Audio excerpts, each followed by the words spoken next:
त्या ठिकाणी झाला होता हे सुद्धा सिद्ध होतंय आणि मुख्य पायलट काहीच बोलत नव्हता हे तुम्ही ट्रान्सक्रिप्टमध्ये तिथं बघितलं असेल पुढं. आता ह्याच्यामध्ये जेव्हा एखाद्या VIPच्या ॲक्सिडेंटबद्दल इन्व्हेस्टिगेशन केलं जात असेल नाही तर कुठल्याही ॲक्सिडेंटबद्दल खास करून विमानाच्या बद्दल तर त्याच्यात कुठंतरी डोळ्यात तेल घालून त्या एजन्सीली नाही तर इन्व्हेस्टिगेशनची जी कुठली बॉडी आहे त्याली डोळ्यात तेल घालून इन्व्हेस्टिगेशन करण्याची जरूरत असते. कारण मीडियाचं लक्ष आहे, लोकांचं लक्ष आहे, मोठ्या नेत्यांचं लक्ष आहे. आम्ही प्रेझेंटेशनच्या मदतीने अनेक चुका लोकांसमोर त्या DGCA बद्दल आणि VSR कंपनीबद्दल आणलेल्या आहेत. आमची अपेक्षा होती की हा रिपोर्ट बनवत असताना घाई गडबडीने न करता, कारण अख्खा महिना या रिपोर्टसाठी घेतला, त्यात चुका होऊ नये अशी आमची अपेक्षा होती. पण सुरुवातीला जर आपण बघितलं तर बारामतीला जिल्हा करून टाकला ह्यांनी. आता ह्याच्यामध्ये तुम्ही म्हणाल टायपिंग एररला काय फरक जातो.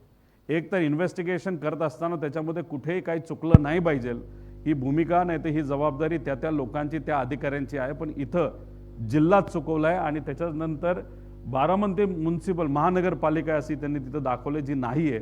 म्हणजे या टायपोग्राफिकल एरर हे जे झाले त्याच्यावरनं AIB किती सिरियस आहे या रिपोर्टबद्दल हे आपल्याला त्या ठिकाणी कळतं.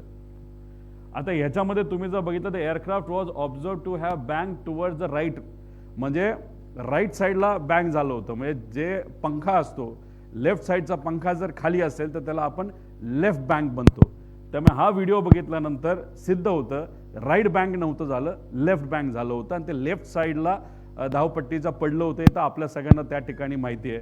त्यामुळे या रिपोर्टमध्येच बेसिक जी गोष्ट आहे गोळी कुठं लागली हे जर आपण विचारायला गेलं तर डोक्याला लागली का पोटात लागली, खरं कुठं लागली, जर डोक्यात असेल तर इथं सांगण्यात आले की छातीत लागली. मग इथं बेसिकच जे ऑब्झर्वेशन आहे ते या रिपोर्टरचं नाही तर सॉरी त्या AIB या संस्थेचं चुकलंय या रिपोर्टमध्ये असं आमच्या सगळ्यांचं मत आहे. पुढं त्याच्यानंतर इथं रिपोर्टमध्ये तुम्ही बघितलं असेल चर्चा एका झाडाची आहे, रिपोर्टमध्ये झाडे सांगितलेत म्हणजे ट्रीज सांगितलेत. आता ह्याच्यामध्ये अशी कुठली झाडं होती तिथे की ज्याच्यावर हे विमान ज्या झाडांना धडकून, झाडांना एक झाड नाही अनेक झाडांना धडकून हे खाली त्या ठिकाणी पडलं. तर ह्याच्यामध्ये आम्ही थोडंसं बघितलं या बाजूला जिथं हे विमान इथं पडलं होतं तर इथं कुठंच तिथं झाड दिसत नाही, हे झुडूप आहे. पण या झुडपाला काही विमान तिथं टच सुद्धा झालं नव्हतं. त्यानंतर हे तुम्हाला दिसलं, पुढे घ्या. आता हे माऊली रायते म्हणून लोकल चांगले तिथले पत्रकार आहे, त्यांनी अख्खा रिपोर्ट आहे मोठा आहे 28 जानेवारी तुमचा घेणार नाही. पण याच्यामध्ये आपण जर बघितलं तर हा व्हिडिओ आम्ही काढलाय, तिथे हे झुडपं सोडली पण ही झुडपाची हाईट आणि विमान पडल्याची हाईट ही मॅच त्या ठिकाणी कुठंच होत नाही. त्यामुळे रिपोर्टमध्ये झाडांना धडकलं इथंच या AIBचं चूक त्या ठिकाणी झालेलं आहे. मग रिपोर्ट द्यायचा म्हणून रिपोर्ट दिला का कुठंतरी झाडांवर जबाबदारी ढकलून द्यायची असा कुठंतरी केवळवाना प्रयत्न AIB कडनं झाला असं आपल्याला म्हणावं लागेल. पुढे आता दुसरं तिथं असणाऱ्या काही लोकांशी बोलल्यानंतर हे खरं खोटं आहे हे इन्व्हेस्टिगेशन क्रिमिनल इन्व्हेस्टिगेशन म्हणजे CID ला विचारावं लागेल नाही तर CIB ला. काही लोकांचं असं मत आहे की विमानतळाची रेकी करण्यासाठी ऍक्सिडेंटच्या आधी काही तिथं लोक आली होती असं लोकांचं मत आहे. ह्याचं क्रिमिनल इन्व्हेस्टिगेशन करायची जरूरत आहे, हे त्या CID आणि CBI करावं, याच्यात थोडंसं लक्ष घालावं असं आमचं मत आहे. आता ह्याच्यामध्ये 2023ला जो मुंबईला ऍक्सिडेंट झाला होता लेअर जेटचा ते सुद्धा VSR कंपनीचं, त्याच्यामध्ये इन्व्हेस्टिगेशन टीममध्ये श्री के रामचंद्रन असिस्टंट डायरेक्टर हे लिहिलं होतं आणि मग त्यानंतर इन्व्हेस्टिगेटर कोण आहे तर हे लिहिलं, हे झालं 23चं. मग आता कालचा जो अजितदादांचा रिपोर्ट आलाय त्याच्यामध्ये कुठल्या इन्व्हेस्टिगेटरचं नाव लिहिलंय का तर नाव लिहिलेलं नाही. कदाचित इन्व्हेस्टिगेटरच घाबरले असतील, याच्यात मॅन्युप्युलेशन, कागदपत्राची हेराफेरी आणि याच्यामध्ये इतक्या गोष्टी होणार आहे तर नावच देऊ नका म्हणजे उद्या जाऊन कुणी त्या लोकांवर आक्षेप घेणार नाही अशी कदाचित त्या ठिकाणी भूमिका असावी. त्यामुळे आता याच्यामध्ये आपण जर बघितलं तर ह्या 23च्या इन्व्हेस्टिगेटर रिपोर्टमध्ये AIBचा जो आहे जो 23च्या ऍक्सिडेंटचा आहे अजितदादांच्या बाबतीत अशा पद्धतीने इन्व्हेस्टिगेशन टीमचं नाव हे कुठूनही त्या ठिकाणी आलेलं राहिलं नाही. आणि आम्हाला जे कळालं 23ला जो ऍक्सिडेंट झाला होता VK सेंकली स्वतःच्या प्रायव्हेटच्या ट्रकमध्ये सगळं जे 23चं जे विमान आहे जे मुंबईत पडलं होतं ब्लॅक बॉक्स पासून सगळं हे स्वतः हाताळून दिल्लीला नेलं होतं असं आम्हाला तिथे कळालेलं आहे. त्यामुळे अजितदादांच्या बाबतीत इन्व्हेस्टिगेशन टीम का नाही असा एक खूप मोठा प्रश्न आम्हा सगळ्यांना आहे. आणि हा भेदभाव दादांच्या बाबतीतच का तिथं केला जातो ही शंका नाहीतर ही भावना आमच्या सगळ्यांची आहे. आता पूर्वी लेजर 45 द्यायचे पण रिपोर्टमध्ये 45 XR हे त्या ठिकाणी आलेलं आहे. म्हणजे पूर्वी ते चुकत होते आणि आम्ही जे सांगत होतो ते बरोबर होतं, आता कुठेतरी सिद्ध होतं. पुढे आता याच्यामध्ये तुम्ही म्हणाल AIB म्हणजे खूप मस्त बॉडी आहे, चांगली बॉडी आहे, इन्व्हेस्टिगेशन तिथं चालू आहे. पण या इन्व्हेस्टिगेशनचं सोल ऑब्जेक्टिव्ह म्हणजे ध्येय काय असतं की उद्या कुठला अशा प्रकारचा ऍक्सिडेंट होऊ नये एवढंच त्याच्यामध्ये त्या ठिकाणी ध्येय असतं. त्याच्यामध्ये sole objective the investigation of the accident shall be in prevention of accident and incidents and not to apportion blame or liability. आम्ही इथं काय म्हणतोय क्रिमिनल लायबिलिटी कोणाची, कुणी घडवलं, कसं झालं, ही आमच्या सगळ्यांची मागणी आहे. पण हे जे AIBचा जो हा फॉरवर्डच तुम्ही वाचला तर ह्याच्यामध्ये तुम्हाला कळेल ह्यात फक्त उद्या काय ऍक्सिडेंट होऊ नये एवढी भूमिका त्याच्यामध्ये AIB तिथं घेईल. म्हणजे एक्स्ट्रा कॅन ठेवले होते का नव्हते ठेवले याच्यामध्ये त्यांना काय तशी इंटरेस्ट नाही असं कुठेतरी तिथं जाणवतं. आणि तीच गोष्ट आम्ही CIDला सांगितली. CIDचं जर तुम्ही प्रेस कॉन्फरन्स बघितली असेल योग्य दिशेने तपास चाललाय, कुठलाही प्रश्न विचारला योग्य दिशेने तपास चालू आहे. अधिकाऱ्यांबद्दल मला काही बोलायचं नाही पण ती स्टेप योग्य दिशेने. अरे पण योग्य दिशेने काय, तर हा प्रश्न आम्ही केल्यानंतर ते म्हणाले AIBचा रिपोर्ट आल्यानंतर मग आम्ही इन्व्हेस्टिगेशन खोलात जाऊन त्याच्यामध्ये करणार आहोत. पण AIBची जर रिपोर्ट बघितला तर अशा पद्धतीने त्या ठिकाणी या गोष्टीने तर त्याचा इंटेंट नाहीतर ऑब्जेक्टिव्ह असतो. पुढे आता ह्याच्यामध्ये आम्ही म्हणत होतो विजिबिलिटी कमी आहे, हे काय मोघम नव्हतो. तुम्ही मुंबईची विजिबिलिटी बघितली तरी ती 2500च्या आसपास आहे रिपोर्टमध्ये दिले आणि पुण्याची जर बघितली तर 2000च्या आसपास आहे टायमिंग प्रमाणे. आणि हाच मुद्दा आम्ही त्या ठिकाणी घेतला होता. आणि ह्याच्यात जर आपण बघितलं तर इथं विजिबिलिटी मनोज पवार जो ॲरोचा, आता ॲरोवर आम्ही FIR करा का सांगतोय कारण का ॲरोमध्ये असणारा जो कोणी हा मनोज पवार आहे जो कोणी तो म्हणतो captain checking visibility at Baramati 7:03 all okay sir, म्हणजे everything is okay, visibility is fine. पण मुंबई एअरपोर्ट जिथं हा माणूस बसला होता जिथून उडणार होतं तिथं विजिबिलिटी कमी होती आणि पुण्याला पण विजिबिलिटी आपण बघितली ती सुद्धा त्या ठिकाणी कमी होती. ही कुठेतरी त्या ठिकाणी सिद्ध होतं. आणि क्लास G विमानतळ विजिबिलिटी असल्याशिवाय तिथं आपल्याला लँड करता येत नाही आणि ते जर डेस्टिनेशन आपलं एअरपोर्ट असेल तर आपला टेक ऑफ सुद्धा करता येत नाही. हा DGCAचा स्वतःचा रूल आहे. आता ह्याच्यामध्ये एक जे माळी परिवार आहे त्यांना एक आलेला फोन तो आहे VSRचा जो वकील आहे त्यांनी त्यांना फोन केला, त्यातला छोटासा पार्ट फक्त त्या ठिकाणी आम्ही देत आहोत, वाजवा. दिन कप्तान साहब ने गलती कर दी, ठोक दिया जाके, क्या करोगे? क्या गलती है समझ में नहीं आ रहा है. अगर वो पुणे चले जाते, नहीं विजिबिलिटी खराब थी, उनको दिखा नहीं, रनवे जिधर था उसके लेफ्ट में जाके वो ठोक दिया उन्होंने, क्या करोगे आप? म्हणजे हे इन्शुरन्स वाला फोन करतोय माळी या परिवाराला आणि म्हणतोय की वो कॅप्टनने प्लेन ठोक दिया. म्हणजे अशा पद्धतीची भाषा त्यांची आहे. आणि याच्या आधी मग ते कॅज्युअली ह्या सगळ्या विषयाला वकील सुद्धा कॅज्युअली घेतोय आणि तो VK सिंग सुद्धा कुठेतरी जो मालक आहे तो कॅज्युअली घेतोय असं आमचं मत आहे. आता हा रिपोर्ट आहे, हा सॅटेलाइट रिपोर्ट असतो, हा आपल्या त्या ठिकाणी मिळतोच. पुणे विमानतळ हद्द 55 नॉटिकल माइल्स असते आणि बारामती हे 44 मध्ये येतं. तर आमचा प्रश्न आहे पुण्याली या विमानाला बारामतीकडे जायला परवानगी कशी दिली ATCला, हा सुद्धा आमचा प्रश्न आहे. मुंबईवाल्यांनी टेक ऑफ कसं करून दिलं हे इन्व्हेस्टिगेशनमध्ये आलं पाहिजे. नाहीतर AIBली हे बघायला पाहिजे होतं, ते दुर्दैवाने या रिपोर्टमध्ये बघितलं नाही. फक्त सांगितलंय ही विजिबिलिटी होती, जी विजिबिलिटी 5000 मीटरपेक्षा कमी होती, जी अलाउड नाही आहे.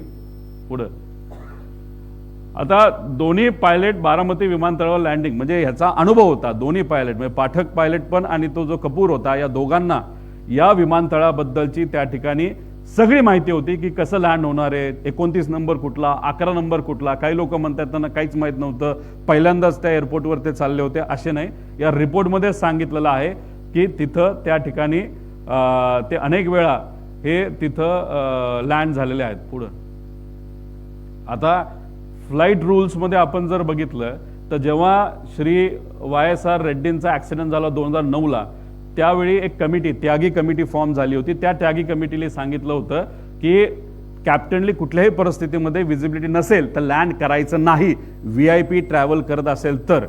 आता हे सांगितलंय, हा रूल आहे, नियम आहे, आणि तो नियम त्या ठिकाणी असताना सुद्धा हे विमान लँड करण्यात आलं. हा तो रूल आहे.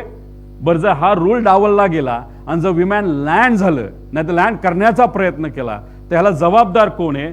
Civil aviation department of the state government shall ensure compliance of all DGCA requirements and instructions contain in the circular Wien charting aircraft for VIP state government operations.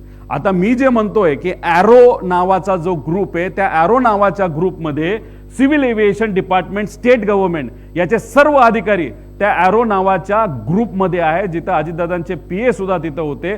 म्हणून आम्ही म्हणतोय की ॲरो या कंपनीवर सुद्धा FIR तिथं झाला पाहिजे, कारण त्याच्यामध्ये सर्व अधिकारी, ते अधिकारी कोण यांची नावं सुद्धा तुम्ही त्या ठिकाणी पुढे आणा, त्यांची जबाबदारी काय होती ही इथं त्या ठिकाणी होते. म्हणून त्या अनुषंगाने FIR मध्ये त्या अधिकाऱ्यांचं नाव पण घ्या, आणि ॲरो जे विमान देणारी कंपनी आहे, VSR घेणारी कंपनी, त्या कंपनीवर सुद्धा FIR झाला पाहिजे. त्याचं ते कारण आहे. पुढं आता under logging off the aircraft flying hours, ह्याच्यामध्ये बघा 4915 हे 2 ते 2.5 वर्षामध्ये तेवढं त्याचं फ्लाइंग झालं होतं.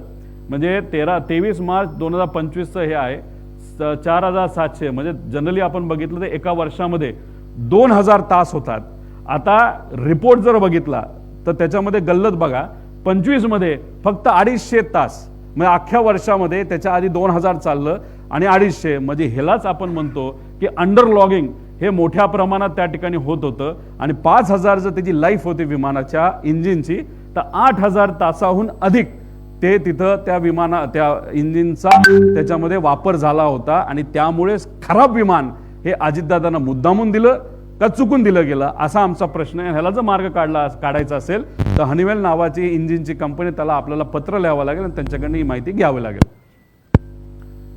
आता अंडरलॉक का केलं जातं? आता समजा तुमची एखादी गाडी आहे, ती तुम्हाला विकायची आहे, त्याचं जर तुम्ही तिथं स्पीडामीटरवरनं काढलं तर त्याच्यामध्ये तुम्ही 500 किलोमीटर चालवली असली तरी स्पीडामीटरमध्ये जर जेव्हा वायर काढायच्या आधी 100 असेल तर ते आयुष्यभर 100च राहणार आहे.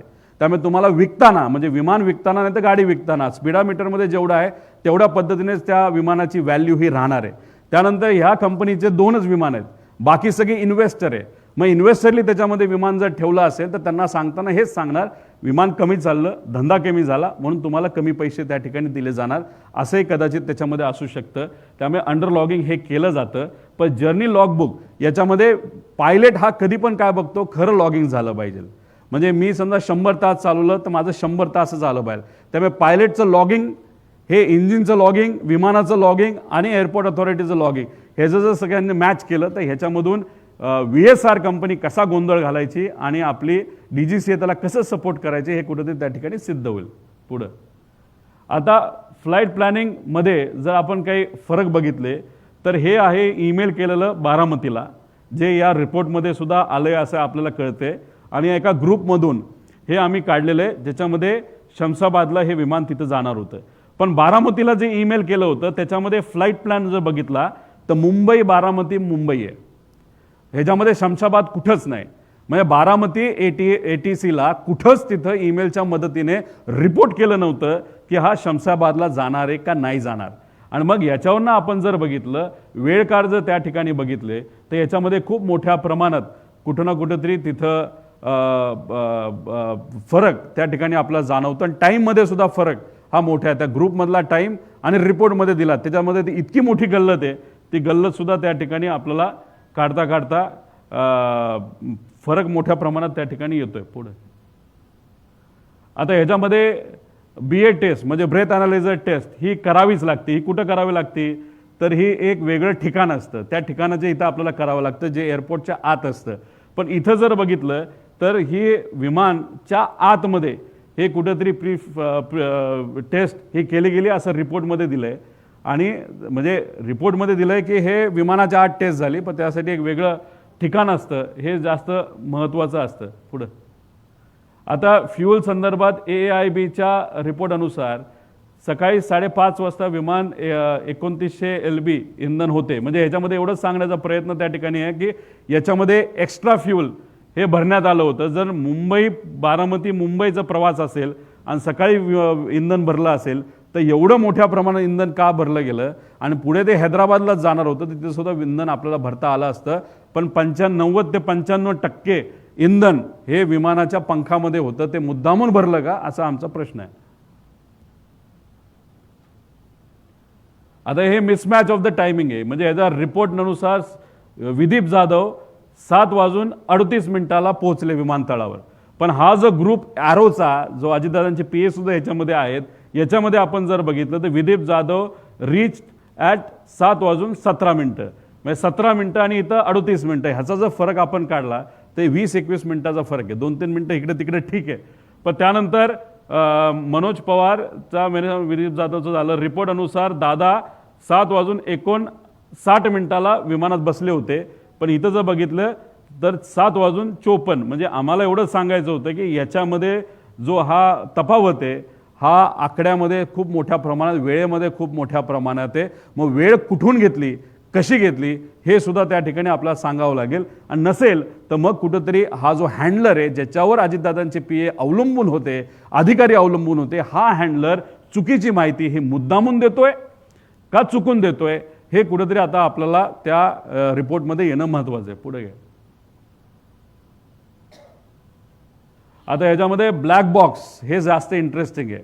आमची अपेक्षा होती की या रिपोर्टमध्ये ब्लॅक बॉक्सचा फोटो हा यायला पाहिजे होता. सहसा ब्लॅक बॉक्सचा फोटो देणं हे फार महत्त्वाचं असतं. आणि ह्या जो अपडेट ऑन इन्व्हेस्टिगेशन जे आलं होतं, हे कधी आलं होतं, PIBचं 19 फेब्रुवारीला, आणि कालचं रिपोर्ट आलं. या दोघांमध्ये असं सांगण्यात आलेलं आहे की FDR आणि CVR were subjected to thermal damage as both the recorders were expose to high temperature.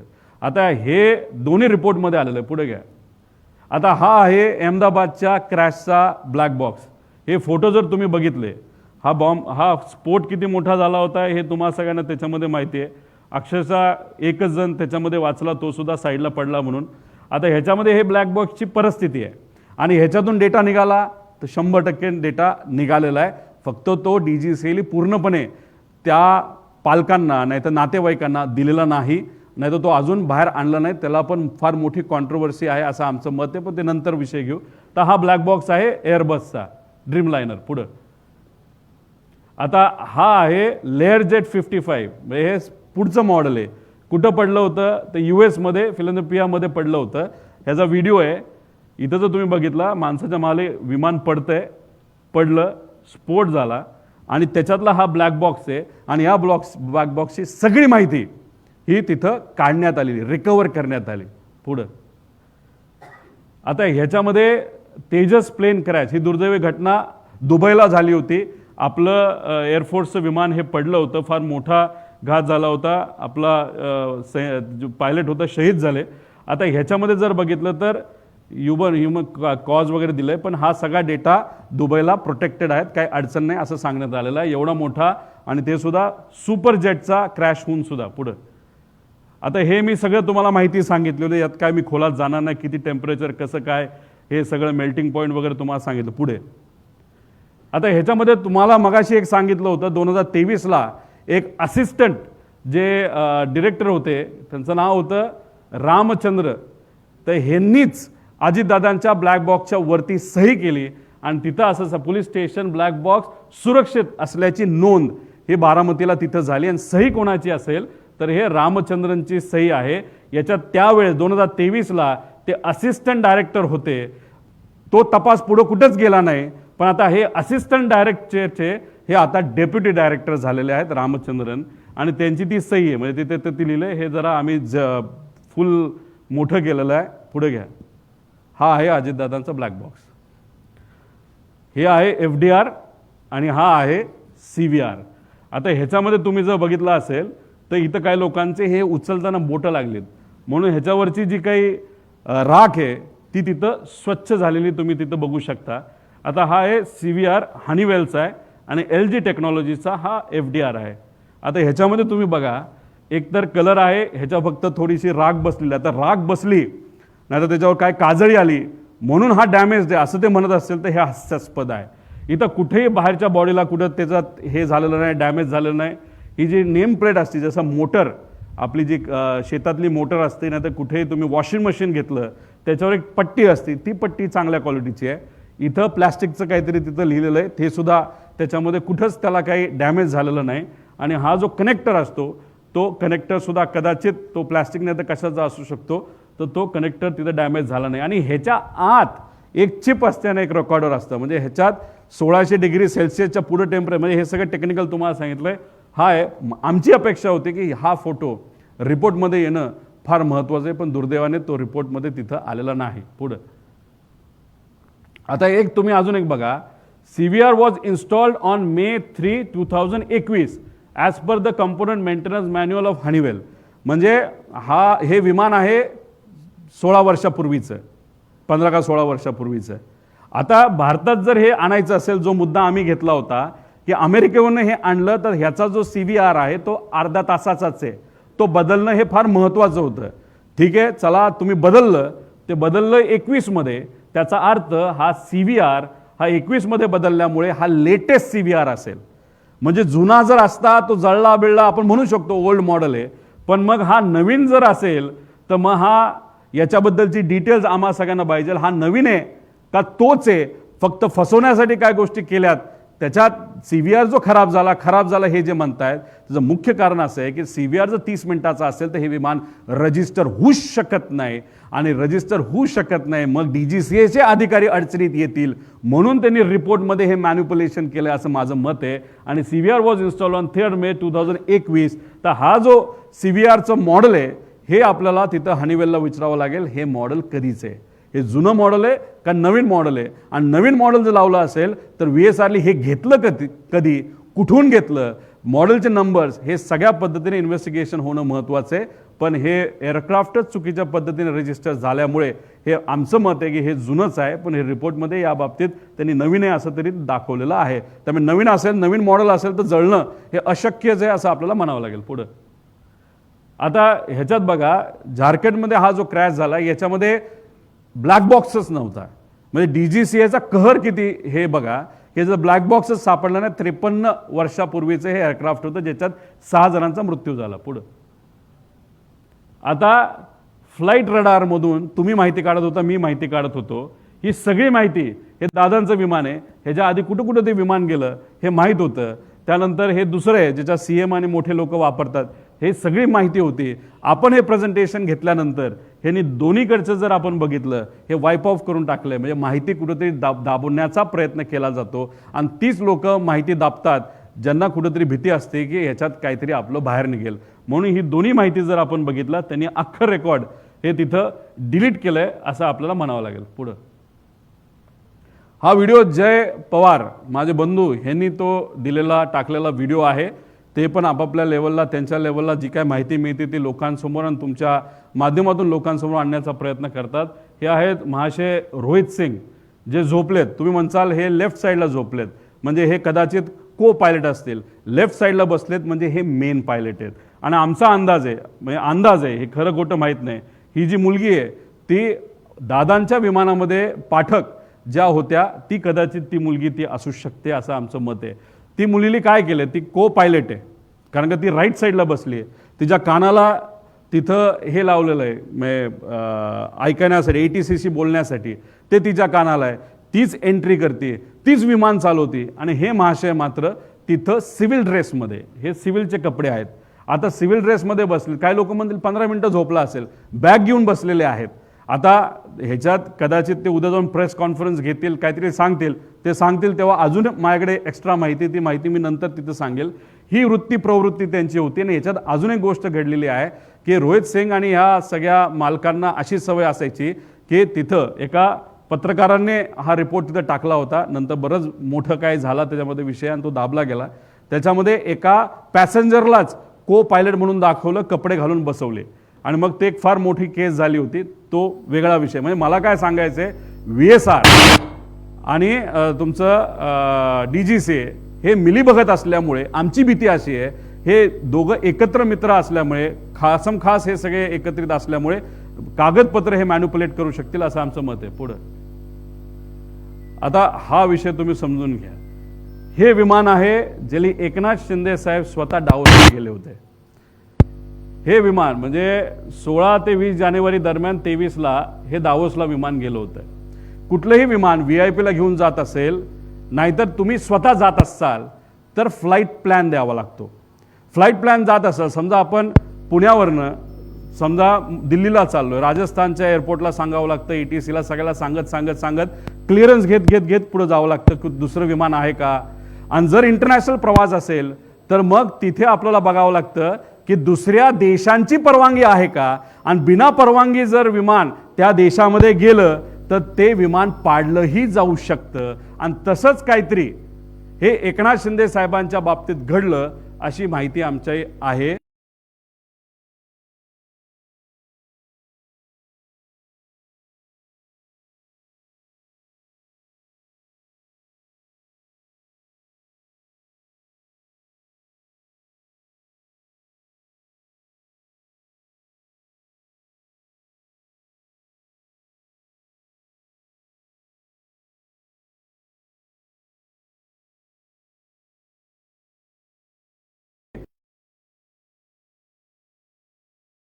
आलेलं कदाचित दुसरे फायटर जेट सुद्धा तिथं आले होते आणि त्यांनी सांगितलं होतं तुम्ही जर आत्ताच्या आत्ता नाही वळला तर तुमचं विमान आम्ही पाडू.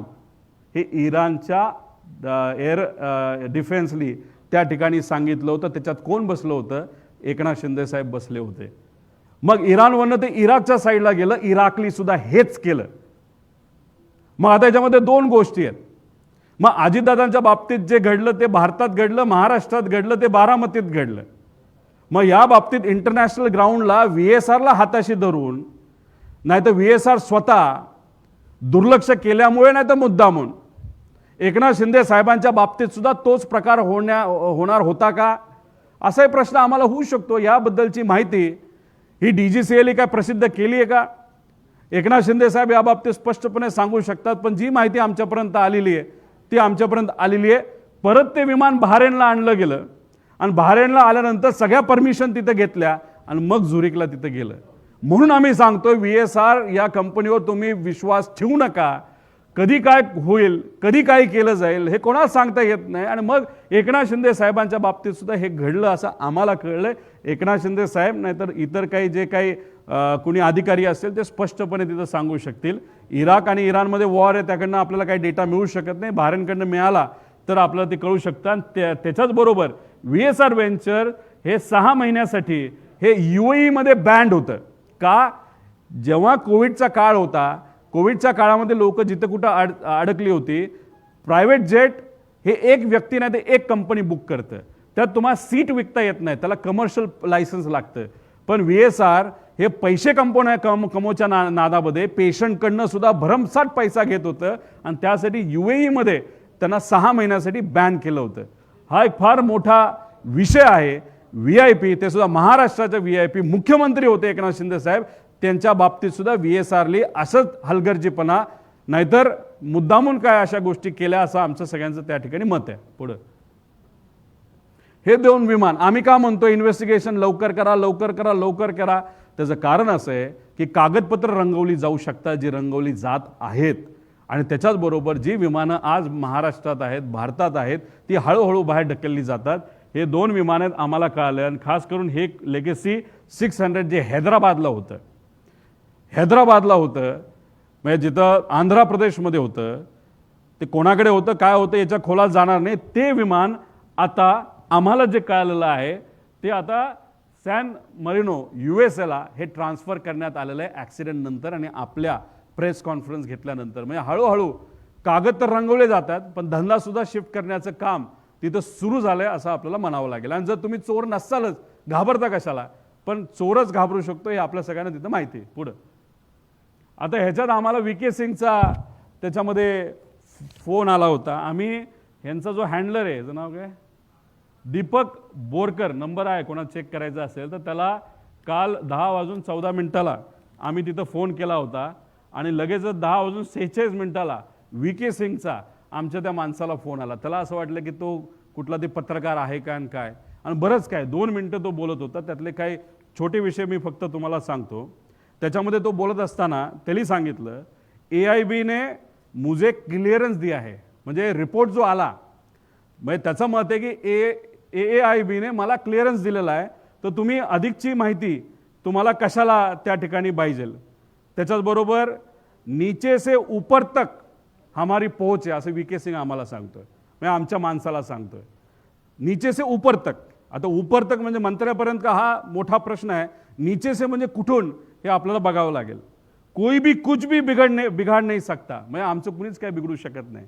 महाराष्ट्राचा एवढा मोठा नेता गेला आहे, अजितदादा त्याच्यामध्ये वारलेले आहेत, ते आपल्यात नाही आहेत, आणि मग अजित काका तिथं नसताना, अजितदादा आपले तिथं नसताना त्यांचा ॲक्सिडेंट तिथं झाला आणि हा म्हणतोय की म्हणजे आमचं कुणी काय बिघडू शकत नाही. त्यानंतर अभी भी हमारे प्लेन उड़ रहे हैं, सरकार भी हमारे प्लेन यूज कर रही है, तो आपको क्या दिक्कत है. म्हणजे VSRचे विमान अजून सुद्धा उडतायत, सरकार ते विमान त्या ठिकाणी वापरते. काही प्रमाणात महाराष्ट्रातले मोठे मोठे नेते ज्याच्यामध्ये ज्यांचा ॲक्सिडेंट झाला त्यांचे नातेवाईक सुद्धा VSRचं विमान वापरतायत, तर रोहित पवारला त्यात काय पडलेलं आहे असं VK सिंगने तिथं मला सांगितलेलं आहे. मग मला नाही, माझ्याशी नाही बोलला, तो माझ्या लोकांशी बोलला. हे झालं, हे सगळे पुरावेत. आता मी होम मंत्रालयाला म्हणतो, तुमच्याकडे जर व्हॉट्सॲप हॅकिंग नाही व्हॉट्सॲप रेकॉर्डिंग काढण्याची जर तुमच्याकडे यंत्रणा असेल तर काढा. काल काय बोलला ते तुम्ही बघा, पण फक्त एवढंच काढू नका. VK सिंग 28 जानेवारीच्या आधी 6 महिने कोणाकोणाशी बोलत होता आणि काय काय बोलत होता, व्हॉट्सॲपपासून इतर सगळ्या गोष्टींवर हे तुम्ही काढा. आणि 28 तारखेपासून आजपर्यंत तेली कोणाला तो भेटला हे सुद्धा तिथं बघा. महाराष्ट्र सदनला तो गेला होता का नव्हता, आणि गेला असेल तर कोणाला भेटला हे सुद्धा तुम्हाला जर काढता आलं गेल्या 5-6 दिवसामध्ये, हे सुद्धा तुम्ही त्या ठिकाणी काढलं पाहिजे असं आमच्या सगळ्यांचं मत आहे. पुढं एवढी हिंमत कुठून येते. आता VSR म्हणजे मालक VK सिंग आमच्या लोकांशी असं जर बोलत असेल, महाराष्ट्राचा एवढा मोठा नेता जाऊन सुद्धा अहंकार दाखवत असेल, एवढी हिंमत येते कुठून. VSR मध्ये कोणाची इन्व्हेस्ट आहे, कोणाचा पैसा काही घेणं देणं नाही, आम्हाला काही फरक पडत नाही. ते काय आमची कॉम्पिटिशन नाही ना, मी त्या धंद्यामध्ये आहे. ते डुबलं तरी चालेल, चाललं तरी चालेल. विषय एवढाच आहे की दादांचा अपघात ज्या विमानात झाला ते VSRच्या मालकीचं होतं, आणि मग आम्ही FIR करा एवढं सांगतोय तरी FIR आमचा घेतला जात नाही. आम्ही पार सगळे पुरावे देऊन सुद्धा आमची अपेक्षा होती AIB कडनं चांगला तपास होईल, तो त्याच्यामध्ये घेतलाय. दखल कुणीच घेत नाही. CID कडे केस गेली, CID फक्त म्हणते प्रगतीपथावर आहे, आणि CBI कडे देऊन 18 दिवस झाले. सुशांत सिंगच्या बाबतीत बिहार सरकारच्या मुख्यमंत्र्यांनी सांगितल्यानंतर 2 दिवसात CBIने सगळं प्रकरण हातामध्ये घेतलं, आणि अजितदादा जाऊन महिना होऊन सुद्धा आणि त्यांच्या पक्षाने सांगून 14 दिवस होऊन सुद्धा जर CBI अजूनपर्यंत हा तपास हातात घेत नसेल तर ह्याला आपण काय म्हणणार.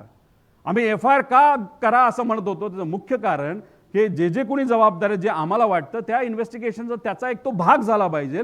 इन्व्हेस्टिगेशन केल्यानंतर त्यात काहीच नाही झालं तर आमच्यावर कारवाई करा, आम्ही थोडी कुठं घाबरतोय. पण इन्व्हेस्टिगेशन करत असताना सगळ्याच गोष्टीकडे बघितलं पाहिजे असं आमचं मत आहे. पण मग एवढी हिंमत VSR मध्ये काय येते ह्याच्या खोलात जर तुम्ही गेलात तर ते तुम्ही बघाल. पुढं याच्यामध्ये बघा, श्वेता सिंग कोण हे मी मुद्दा तिथं मांडला होता. आता यांची 10 वर्षाची टर्म ही संपली होती. एक तर त्या पदावर आहेत ती संपून सुद्धा 5 वर्षाचं त्यांना एक्सटेन्शन मिळालं. त्यासाठी खास बाब म्हणून तिथं एक वेगळा GR हा DGCA तिथं काढला आणि त्यांना तिथं मदत केली. आणि त्यांच्याबद्दल अनेक जे एअर इंडियाचे वगैरे जे काही हे आहेत पायलट आहेत, खास करून अहमदाबादमध्ये जो ॲक्सिडेंट झाला त्यांच्या अनेक लोकांनी आक्षेप घेतलेत, पण मी नंतर त्या बाबतीत त्या ठिकाणी सांगेल. मनीष कुमार हे आम्हाला आलेली माहिती आहे, ही खरी खोटी आपल्याला बघावं लागेल. मनीष कुमार जे आहेत ते जॉईंट डिरेक्टर DGCA आहेत. यांचं घर हे VK सिंगने बांधून दिलं असं आम्हाला कळलेलं आहे. पगार किती असतो DGCAच्या अधिकाऱ्यांचा हात काय सिद्ध आहे. मग एवढं मोठं घर बांधलं असेल तर ते बांधलं कसं. अपॉर्च्युनेट रेशो जर आपण त्याच्यामध्ये बघितला असेटचा, याच्यावरनं काय गोष्टी आपल्याला कळणार आहे हे आम्हाला माहिती कळली आहे. मग अशा पद्धतीने जर DGCAच VSR बरोबर असेल आणि DGCAचेच अधिकारी VSRला वाचवत असतील, म्हणजे VSR पण जबाबदार आणि DGCA पण जबाबदार, म्हणून दोघांवर कारवाई होवी अशी भूमिका आमची त्याच्यामध्ये FIR मध्ये होती. पुढं आता हे बघा, हे दुसरं सुरुवातीला गेल्या काही दिवसांपूर्वी एक वेगळी लिंक मी दाखवली होती, वेगळी लिंक तुम्हाला दाखवतो. आणि ह्याच्या पुढे जाऊन सुद्धा अनेक लिंक आहेत, पण मला अजून खोलात जायचं नाही.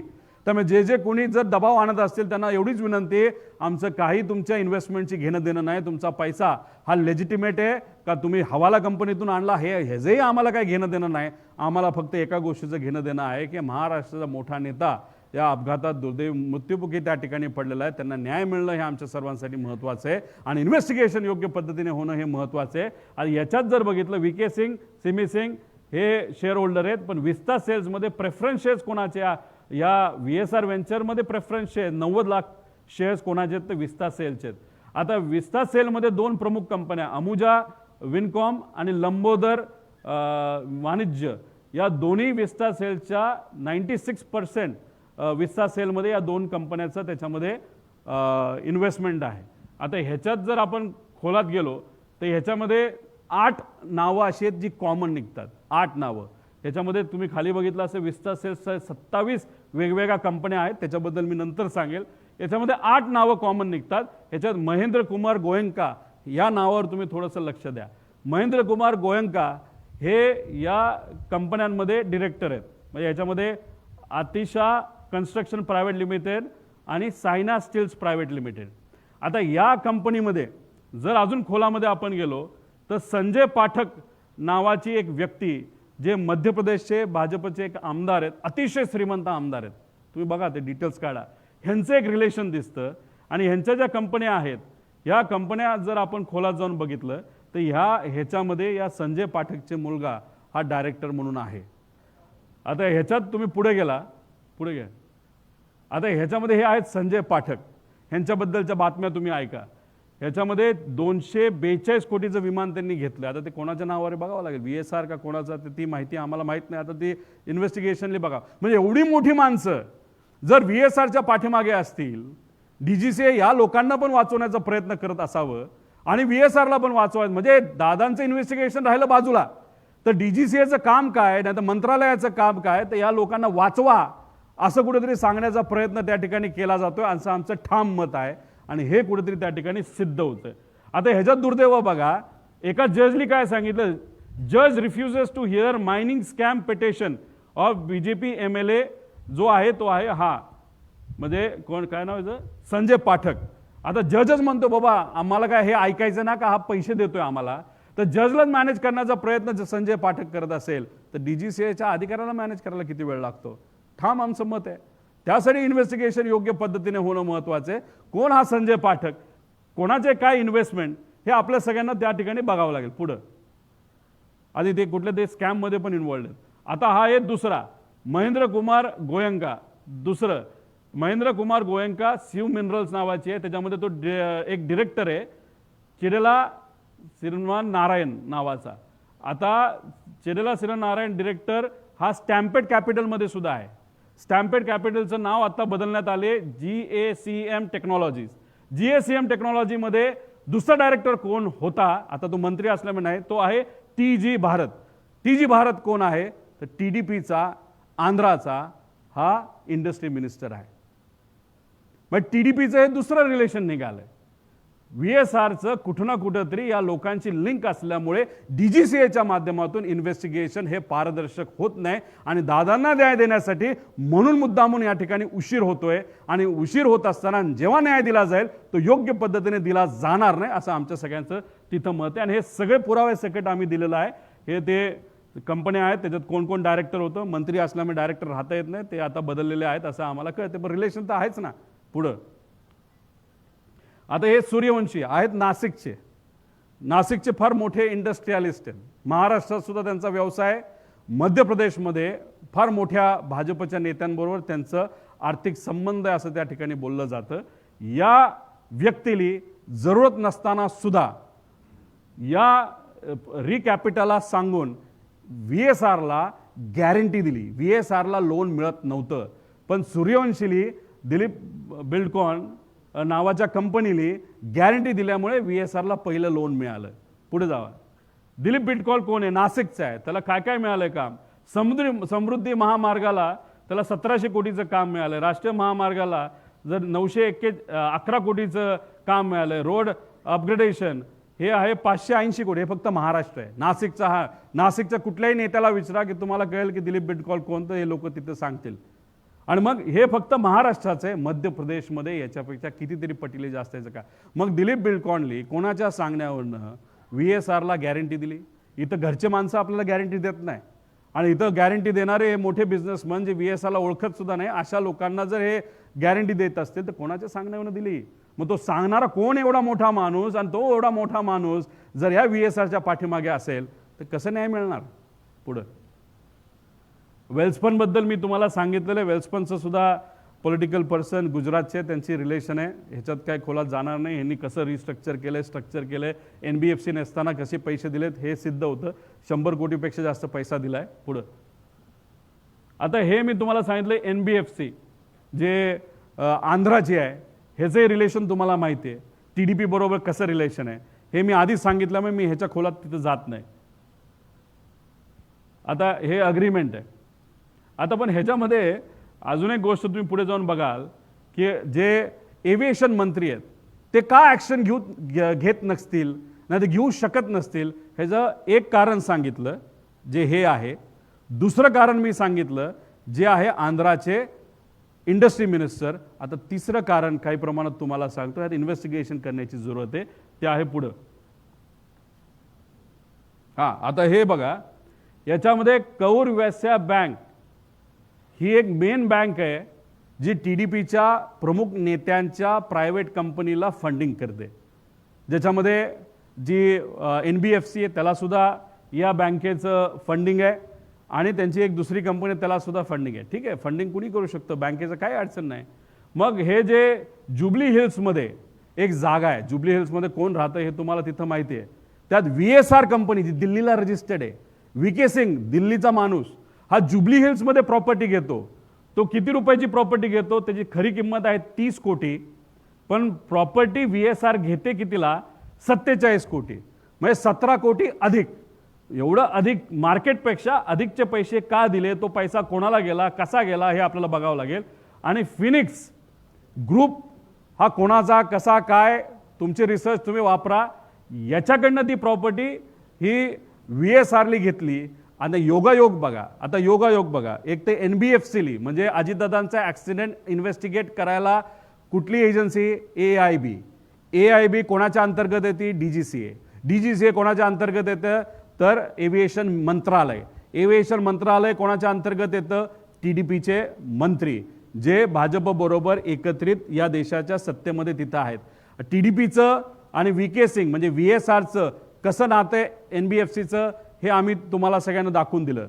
TDPचा एक इंडस्ट्रियल मंत्र्याचं पण अप्रत्यक्षपणे कसं नातं आहे हे काही प्रमाणात आम्ही तिथं दाखवून दिलं. आणि हे दाखवून देत असताना तिसरा योगायोग म्हणजे हा जमिनीचा योगायोग. आता चौथा योगायोग बघा की याच्यामध्ये लोन जे या कौर वैश्य बँकली VSRला जे लोन दिलं ते 39 कोटीचं दिलं. पुढे घे, 39 कोटीचं दिलं. पण इथं दे बघा 39 कोटीला. आणि योगायोग बघा, कौर वैश्य बँकेने ती जी कंपनी आहे त्याला 25-50 कोटी हे काय तारखेला दिले, हे दिले 30/9/2024ला. आणि VSRला त्याच बँकेने कधी लोन दिलं, 30/9/2024ला. कुठल्या प्रॉपर्टीला, जुबली हिल्सच्या प्रॉपर्टीला. कोणाकडनं, फिनिक्स कन्स्ट्रक्शन कंपनीकडनं ती विकत घेतली. एवढा योगायोग. मग आम्ही कसा विश्वास ठेवणार. काय आम्हाला घेणं देणं नाही, तुम्ही धंदा करा, मोठं व्हा, श्रीमंत व्हा, अब्जपती व्हा, आमचं काही घेणं देणं नाही. पण मग एवढं तुम्ही VSRच्या अवतीभोवती तुमचे सगळे संबंध असतील व्यक्तिगत आणि व्यावहारिक, तर दादांना न्याय कसा मिळणार. हा प्रश्न आम्ही का नाही करू शकत, का नाही करू शकत. आम्ही FIR करत असताना आम्ही या एव्हिएशन मंत्रालय नाही तर मंत्र्यावर पण FIR करा आम्ही बोललो असतो, पण नाही केलं. आम्हाला राजकारण नाही करायचं.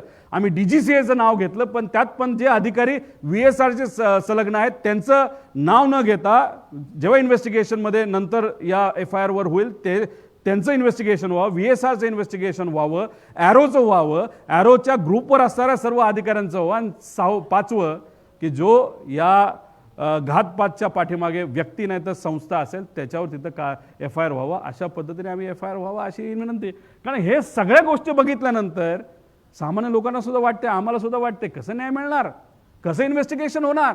सुशांत सिंगच्या बाबतीत 2 दिवसामध्ये तुम्ही CBIला सगळं प्रकरण देता आणि इथं त्यांच्याच पक्षातल्या मोठ्या नेत्याने सांगून सुद्धा 18 दिवस झाले तरी CBI तिथं हे प्रकरण हातामध्ये तिथं घेत नाही.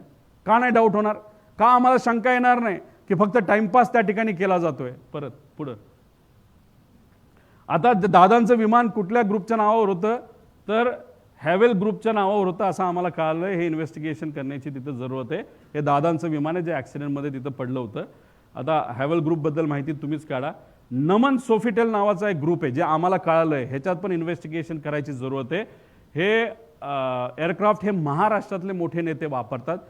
नमन आणि सोफिटेल ग्रुप तुम्हाला कदाचित माहिती असेल, एका फार मोठ्या पक्षाचं मुंबईचं कार्यालय ज्याच्या नावाली आहे तोच हा ग्रुप असं आम्हाला कळतंय. ह्याच्यात इन्व्हेस्टिगेशन करून खोलात जाऊन माहिती घेण्याची जरूरत आहे. मग असे लोक जर एवढे मोठे व्यावसायिक जर या VSR कंपनीच्या पाठीमागे असतील तर म्हणूनच तो आमच्या लोकांना फोन करून म्हणतोय कोई हमारा कुछ बिगाड नाही सकता. एवढा अहंकार. आणि तो सुद्धा काय, आम्ही फक्त मागतोय दादांना न्याय मिळावं आणि हे मासे पैसे वाचवण्यासाठी, इन्व्हेस्टर वाचवण्यासाठी, ज्यांची विमान आहेत त्यांना वाचवण्यासाठी आणि हे लोक त्या VSRला वाचवण्यासाठी दिवसरात्र प्रयत्न करतायत. मग आमच्यासारख्या सामान्य व्यक्तीचा काकाला न्याय देण्यासाठी, नेत्याला न्याय देण्यासाठी, मराठी माणसाला न्याय देण्यासाठी जो प्रयत्न आहे हा प्रयत्न नाही का? ह्याला न्याय मिळणार नाही का? असे प्रश्न आम्हाला सुद्धा आता त्या ठिकाणी पडायला लागलेले आहेत. पुढं आता ह्या 27 कंपन्या ज्या काढलेल्या आहेत ह्या सगळ्या कोलकाताला रजिस्टर्ड कंपन्या आहेत. आणि ह्याच्यात किती कोटी रुपये फिरलेत? तर ह्याच्यामध्ये 868 कोटी रुपये ह्या सगळ्या कोलकाताच्या खोकला कंपन्या आहेत. त्यात तुम्ही जर बघितलं असेल यामधील 15 ते 16 कंपन्या स्ट्राईक ऑफ झाल्यात, म्हणजे बंद पडल्यात. म्हणजे त्यांचा वापर झाला, पैसे VSR मध्ये आणले, विस्तामध्ये आणले आणि त्या कंपन्या बंद करून टाकल्या. त्यानंतर काही अशा कंपन्या आहेत त्याच्या कुठलंच ट्रान्झॅक्शन नाही, म्हणजे कंपन्या फक्त नावाला आहेत. कोलकातामधील या कंपन्या आहेत. कोलकाता म्हणजे कोलकाताचं रिलेशन तुम्ही समजू नका. त्याच्यामध्ये या खोकला कंपन्या पूर्वीच्या काळामध्ये मोठ्या प्रमाणात कोलकात्याला त्या ठिकाणी असायच्या, उपयोग झाला, त्याच्यामध्ये पैसे आले, पैसे वापरले गेले तर कंपन्या बंद केल्या जायच्या. म्हणजे हा अनरजिस्टर्ड पैसा आहे, हा सगळा कॅशचा पैसा आहे. हा कुठे लेजिटिमेट पैसा नाही, हा सगळा कॅशचा पैसा आहे जो या कंपन्या 27 कंपन्यामध्ये हा 868 कोटी रुपये प्रीमियमच्या माध्यमातून विविध चेन आणि लेअरच्या मदतीने हा पैसा आला. आणि हा पैसा शेवटी कुठं गेला असेल? सगळा नसेल, ह्यातला 100 कोटी, म्हणजे आमच्या अंदाजाने 78 का 80 कोटी का 100 कोटीपर्यंत हा निधी आला VSR व्हेंचर्समध्ये. कोणी हा माणूस 16ला कंपनी चालू केली, म्हणजे 14ला रजिस्ट्रेशन घेतलं, 16ला 10 कोटीचा टर्नओव्हर, आता त्याची मालमत्तेची व्हॅल्यू आहे 500 कोटी. आणि एवढा निधी असंच मिळत असेल तर महाराष्ट्रातल्या सामान्य कुटुंबातल्या एखाद्या युवांना जर 1 कोटी दिला तरी ते खुश राहतील. मग हा पैसा आला कुठून? मग हे सगळं नेटवर्क कोणाचं आहे हे खरंच आम्हाला माहिती पाहिजे. का धंदा करतोय म्हणून नाही. मग ह्याच्या पाठीमागे एवढा निधी असणारा कोणतरी मोठा माणूस असू शकतो, नाही तर अनेक माणसं असू शकतात ज्यांना त्याचा पैसा वाचवण्यासाठी VSRला वाचवणं हे फार महत्त्वाचं आहे. नाही तर VSR आमचं नाव सांगेल म्हणून कुठेतरी हे घाबरतात आणि म्हणून दादांना न्याय मिळत नाही. ही आमच्या सगळ्यांची भूमिका आहे. म्हणून हा मुद्दा इथं मांडणं फार महत्त्वाचं आहे. याच्यात अजून खोलात आम्ही जाऊ शकतो पण आम्हाला जायचं नाही, कारण आम्हाला काय पाहिजे तर इन्व्हेस्टिगेशन योग्य पद्धतीची त्या ठिकाणी व्हावी अशी आमच्या सगळ्यांची भूमिका आहे. ईडीला बघा आम्ही ही यादी दिली आहे. ईडी कदाचित उद्या जाऊन जर ह्याच्यात काहीच नाही झालं, जर कुठं निघत नसेल तर आम्ही ईडीला तक्रार करणार आहोत. आधी आमच्यावर कारवाई केली म्हणून आम्हाला जायला लागायचं, मग या विषयासाठी आम्हाला ईडीकडे जावं लागेल. मग ईडी त्या बाबतीत काय करते आपण बघूया पुढं. आता AIB रूल 2017 रूल 3 प्रमाणे ऑब्जेक्टिव्ह काय आहे तर sole objective of the investigation of the accident, ते मी मगाशी तुम्हाला वाचून दाखवलं एवढंच आहे. आता ह्याच्यामध्ये ही AIB एवढी जी चर्चा होती, अरे किती ताकद आहे AIBची आपण बघूया. आता attach office not independent body, एकतर हे इंडिपेंडंट बॉडी नाही आहे, हे DGCAचं अटॅच बॉडी आहे. Not establish by any act of parliament, पार्लमेंटचं काही घेणं नाही, कुठल्याही पार्लमेंटली ह्याला काय ॲक्ट करून नाही. DGCAचा हा निर्णय, ती इन्व्हेस्टिगेशन बॉडी त्यांनी तिथं सुरू केली. Not statutory body, statutory body नाही आहे. त्यानंतर नॉन ऑटोनॉमस बॉडी म्हणजे काय, ह्याच्यावर प्रभाव आपल्याला टाकता येतो. कोण प्रभाव टाकणार? DGCA टाकणार. त्याच्यानंतर सबऑर्डिनेट टू एव्हिएशन मिनिस्ट्री, आता एव्हिएशन मिनिस्ट्री ज्याच्या हातात आहे तोच VSRची संलग्न आहे, तर मग सबऑर्डिनेट टू एव्हिएशन मिनिस्ट्री, मग इथं जे इन्व्हेस्टिगेशन होणार त्याचा प्रभाव हा मंत्र्याचा आणि नेत्यांचा का असणार नाही, हा आमच्या सगळ्यांचं मत आहे. आणि answerable to secretary and minister म्हणून तिथं त्या मंत्र्याला राहणं हा अधिकार नाही, त्या पक्षाला ते मंत्रालय देणं हा त्यांचा अधिकार नाही. ही आमच्या सगळ्यांची मागणी का, कारण का हे अशा पद्धतीने इन्व्हेस्टिगेशन झालं तर ह्याच्यातून काहीच निघणार नाही, हे मी आपल्या सर्वांना सांगतो. पुढं आता ह्याच्यामध्ये बघा, ह्यांनी सहजपणे काय केलं, रूल 11च्या अंतर्गत ह्यांनी इंटरनल एन्क्वायरी लावली. हा जो रूल 11 आहे हा aircraft investigation and accident and incidents rule 17 अनुसार AIB हे 2 प्रकारे इन्व्हेस्टिगेट करू शकते, हे 11 आणि 12. आता याच्यामध्ये परिवारातला एक व्यक्ती म्हणून, नागरिक म्हणून आमची सुद्धा मागणी आहे 11 प्रमाणे नको, म्हणजे घरच्या घरी सगळे अधिकारी टाकले जातील, घरच्या घरी हे रिपोर्ट बनवले जातील आणि क्लीन चिट त्या ठिकाणी दिली जाऊ शकते, अशी आमच्या सगळ्यांची शंका आहे. तर आमचं म्हणणं आहे की रूल 12 प्रमाणे व्हावं. याच्यामध्ये तपास हा केंद्र सरकार एका खुल्या कमिटीद्वारे केला जातो, म्हणून आम्ही म्हणतोय की राहुल गांधीजी ज्या लीडर ऑफ ऑपोजिशन आहे त्यांना या कमिटीमध्ये घ्यावं आणि इतर जे जजेस आहेत, माजी जज वगैरे, यांना त्याच्यामध्ये टाकावं, तरच पारदर्शक पद्धतीने इथं एन्क्वायरी होईल. आणि ही फक्त आमची मागणी असं समजू नका. भारताची पायलट असोसिएशन जे अहमदाबादमध्ये झालेल्या ॲक्सिडेंटसाठी लढते, एका पायलटसाठी जे परिवार त्या ठिकाणी लढतायत आपल्या नातेवाईकांना न्याय देण्यासाठी, त्या अहमदाबादच्या ॲक्सिडेंटसाठी सुद्धा त्यांची मागणी आहे सगळ्यांची, या पद्धतीने तुम्ही तिथे इन्व्हेस्टिगेशन करू नका, रूल 12च्या अंतर्गत तुम्ही इन्व्हेस्टिगेशन करा. आणि ही मागणी सुद्धा आम्ही लीडर ऑफ ऑपोजिशनच्या मदतीने आणि सर्व खासदारांच्या मदतीने पार्लमेंटमध्ये, जे 9 तारखेला पार्लमेंट सुरू होते त्याच्यामध्ये त्या ठिकाणी मांडणार आहे. पण ही मागणी आमची महत्त्वाची, इथं घरच्या घरी सगळे कागद रंगवले जातील आणि मॅन्युप्युलेशन केलं जाईल, अशी आमचं सगळ्यांचं म्हणणं आहे. पुढं आता FIR का दाखल करायचा आहे, तर आता तुम्हाला सगळ्यांना माहिती आहे FIR का दाखल करायचा आहे. आणि ह्याच्यामध्ये सुप्रीम कोर्टाचं त्याच्यामध्ये निकाल आहे, ललिता कुमारी विरुद्ध उत्तर प्रदेश सरकार, याच्या अंतर्गत आम्हाला तो अधिकार आहे. आणि तुम्ही बघा की आम्ही इन्व्हेस्टिगेशनमध्ये कुठंच हस्तक्षेप करत नाही. आम्ही म्हणतोय आम्ही जो FIR करतो त्याच्या बेसिसवर तुम्ही इन्व्हेस्टिगेशन करा, उलट त्याचा फायदाच होणार आहे. आणि CID करत असेल तर तो FIR CIDला ट्रान्सफर होतो, आणि तर CBI करत असेल तर तो FIR हा CBIला ट्रान्सफर होतो.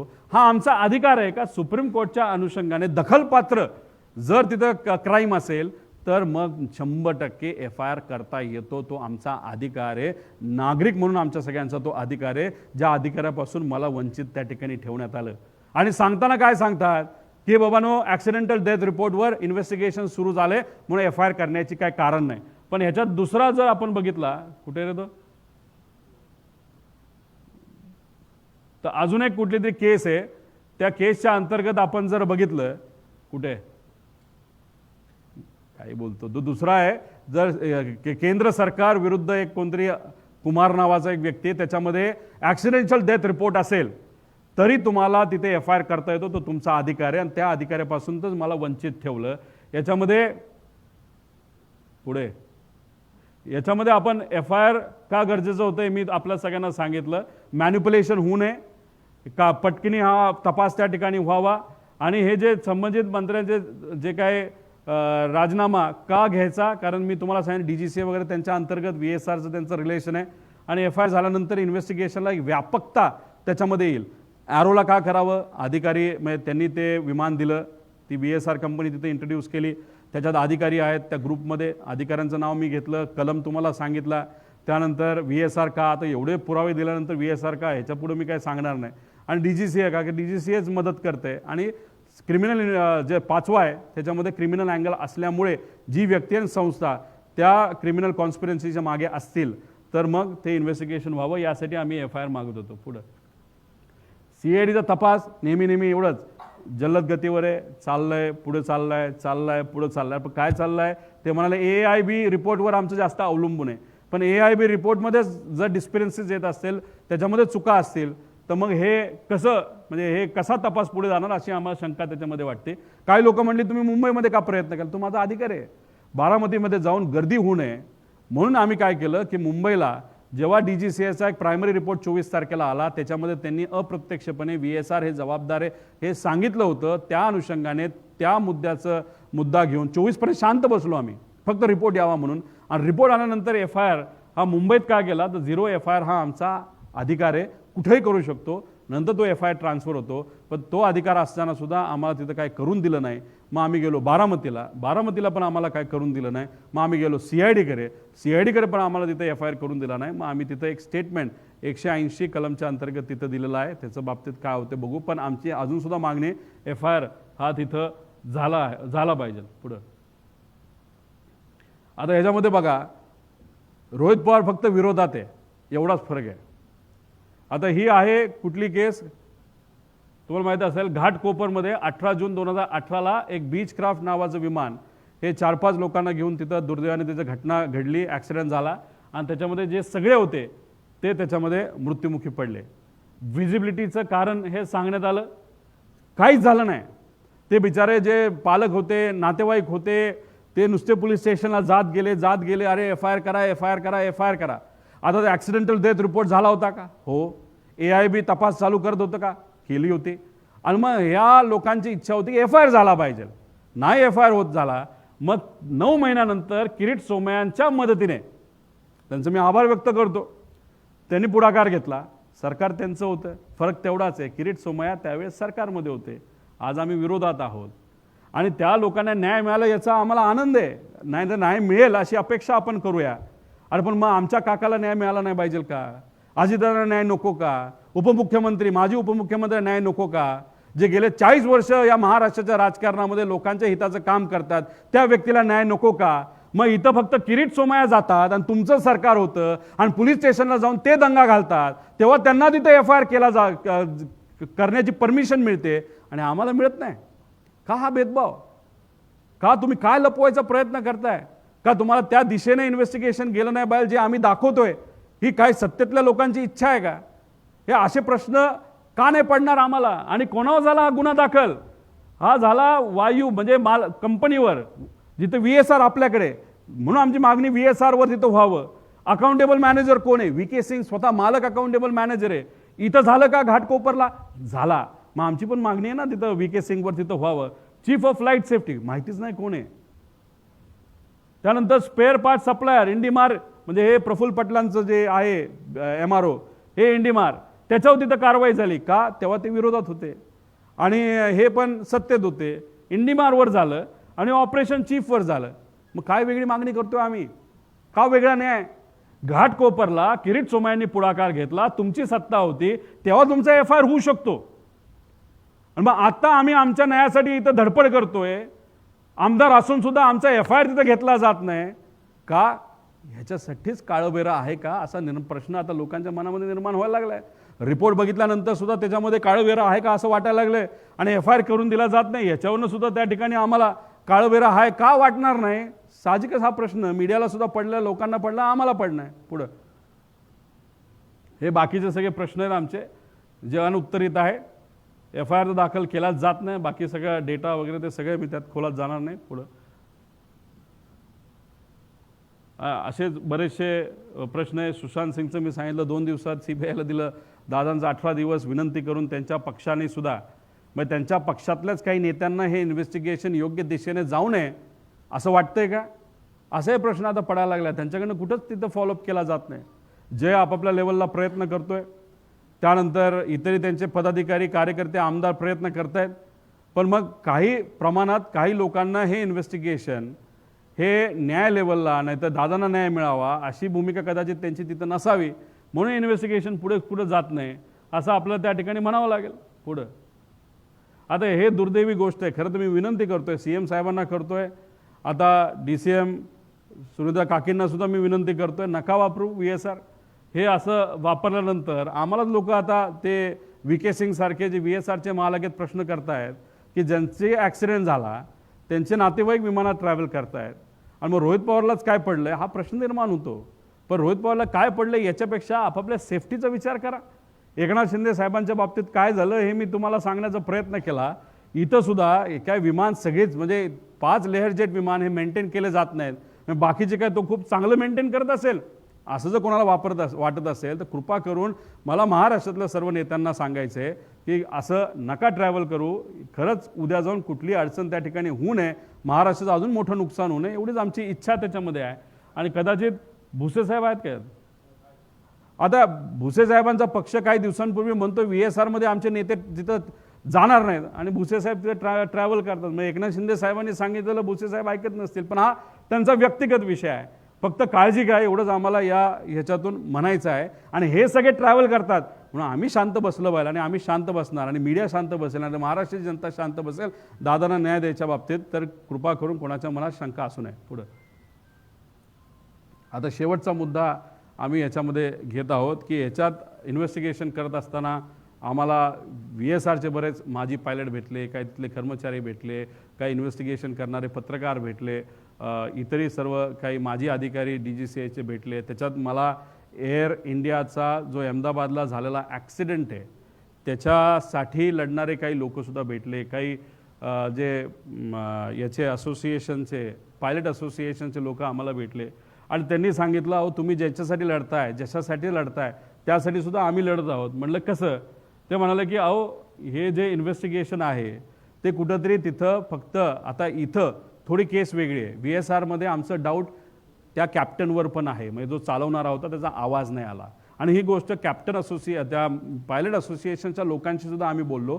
त्यांनी मान्य केलं की तुमची थोडीशी केस तशी वेगळी आहे, आमची थोडीशी वेगळी आहे, पण आमच्या बाबतीत बोईंगला वाचवण्यासाठी आणि एअर इंडियाना वाचवण्यासाठी कुठंतरी दुर्दैवी तो पायलट नाही आहे, पण 91 वर्षाचा त्या पायलटचे वडील विनंती करत आहे की माझा जो मुलगा याच्या दुर्घटनेत गेलेला आहे त्याचं नाव जे खराब केलं जातं हे योग्य नाही. आणि इन्व्हेस्टिगेशन जर रूल 11च्या अंतर्गत होत असेल तर त्याला कधीच न्याय त्या ठिकाणी मिळणार नाही. 12च्या अंतर्गत व्हावं, जे खरं आहे ते लोकांसमोर आलं पाहिजे. असं 91 वर्षाचा वडील त्या पायलटचा जो त्याच्यात दुर्दैवी घटनेमध्ये मृत्युमुखी पडला अशी त्यांची इच्छा आहे. त्या पायलट असोसिएशन 5,000-5,500 पायलट आहे त्यांची ती इच्छा आहे आणि त्या अनुषंगानेच आम्ही आता आमचा जी काय मागणी आहे ती 12 रूलच्या अंतर्गत केली. पण त्यांच्याकडनं ऐकल्यानंतर हे बघा तिथं फक्त ते विमान जर बघितलं तर आपल्याला असं वाटेल की तिथं जो ऑइल स्विच होता, जो पेट्रोलचा स्विच होता तो बंद चालू झाला का दुसरं काय झालं, पायलटने हे केलं ते केलं.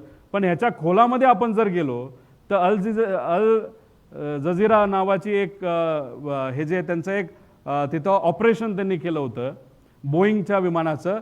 बोईंगचं हे जे स्पेसिफिक मॉडेल आहे 7878 सगळ्यात जास्त 27 मॉडेल हे आपल्या देशामध्ये एअर इंडियाकडे आहे. हे कधी घेतलं होतं? 2004-05च्या आसपास हे जे डील झालं होतं तेव्हा कोण मंत्री काय मंत्री हे तुम्हाला त्याच्यामध्ये माहिती आहे.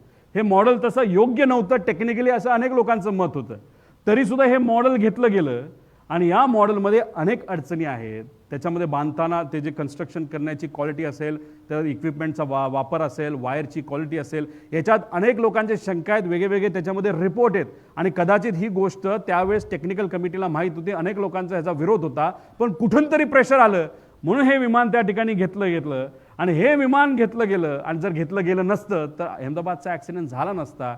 आणि या रिपोर्टमध्ये काही लोकांचं मत आहे की हे काय लगेच विमान पडेल असं नाही, पण 10-12 वर्षानंतर कधीतरी जेव्हा ह्याची जी मेक क्वालिटी आहे, ज्या त्रुटी आहेत त्या कुठेतरी बाहेर येतील आणि त्याच्यामध्ये मोठ्या प्रमाणात ॲक्सिडेंट होऊ शकतील अशी भूमिका त्यावेळेस त्या ठिकाणी घेतली होती. आणि दुर्दैवाने या अहमदाबाद ॲक्सिडेंटमध्ये सुद्धा काय इन्व्हेस्टिगेशन क्रिमिनल अँगलनी झालं पाहिजे हे आमच्या सगळ्यांची अशासाठी मागणी आहे की तुम्ही कुठेतरी एखाद्या व्यक्तीवर खापर फोडून मोकळं व्हाल, इन्शुरन्स कंपनीला तुम्ही गंडवाल, पण त्या लोकांना न्याय त्याचं खऱ्या अर्थानं द्यायचा असेल तर हे विमान घेतलं कुणी प्रेशराईज केलं, का घेतलं गेलं?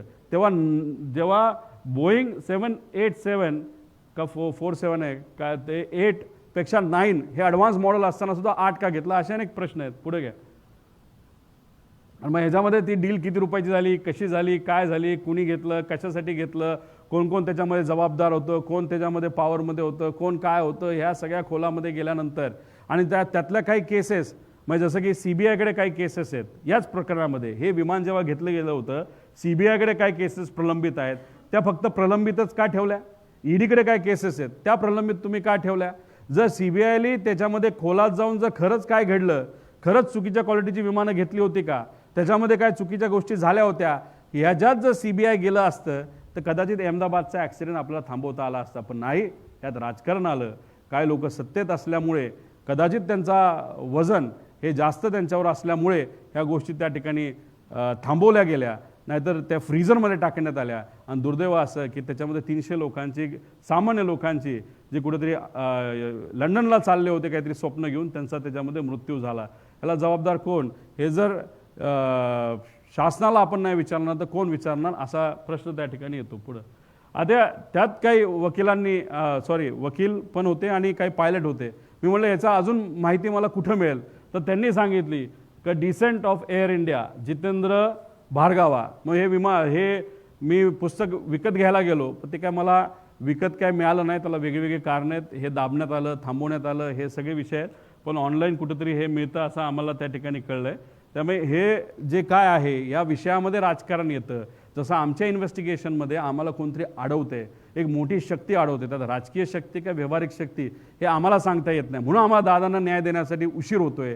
अहमदाबादमध्ये सुद्धा एक वेगळ्या शक्ती या राजकारणामुळे नाही तर व्यावसायिक शक्त्या याच्यामध्ये अडकल्या असल्यामुळे त्या 300 लोकांना न्याय हे दुर्दैवाने तिथं देता येत नाही, असं आमच्या सगळ्यांची भूमिका आहे. त्यातलं राजकारण बाजूला कडून पारदर्शक पद्धतीने इन्व्हेस्टिगेशन झालं आणि रूल 12च्या अंतर्गत झालं तरच न्याय मिळू शकतो, असं आम्हाला सगळ्यांना तिथं वाटतं. म्हणजे एअर इंडियाच्या लोकांना सुद्धा वाटतं, लोकांना म्हणजे तिथं काम करणाऱ्या लोकांना आणि त्यांच्या नातेवाईकांना जे दुर्दैवाने मृत्युमुखी पडले, आणि आम्हाला सुद्धा दादांच्या बाबतीत हेच त्या ठिकाणी वाटतं.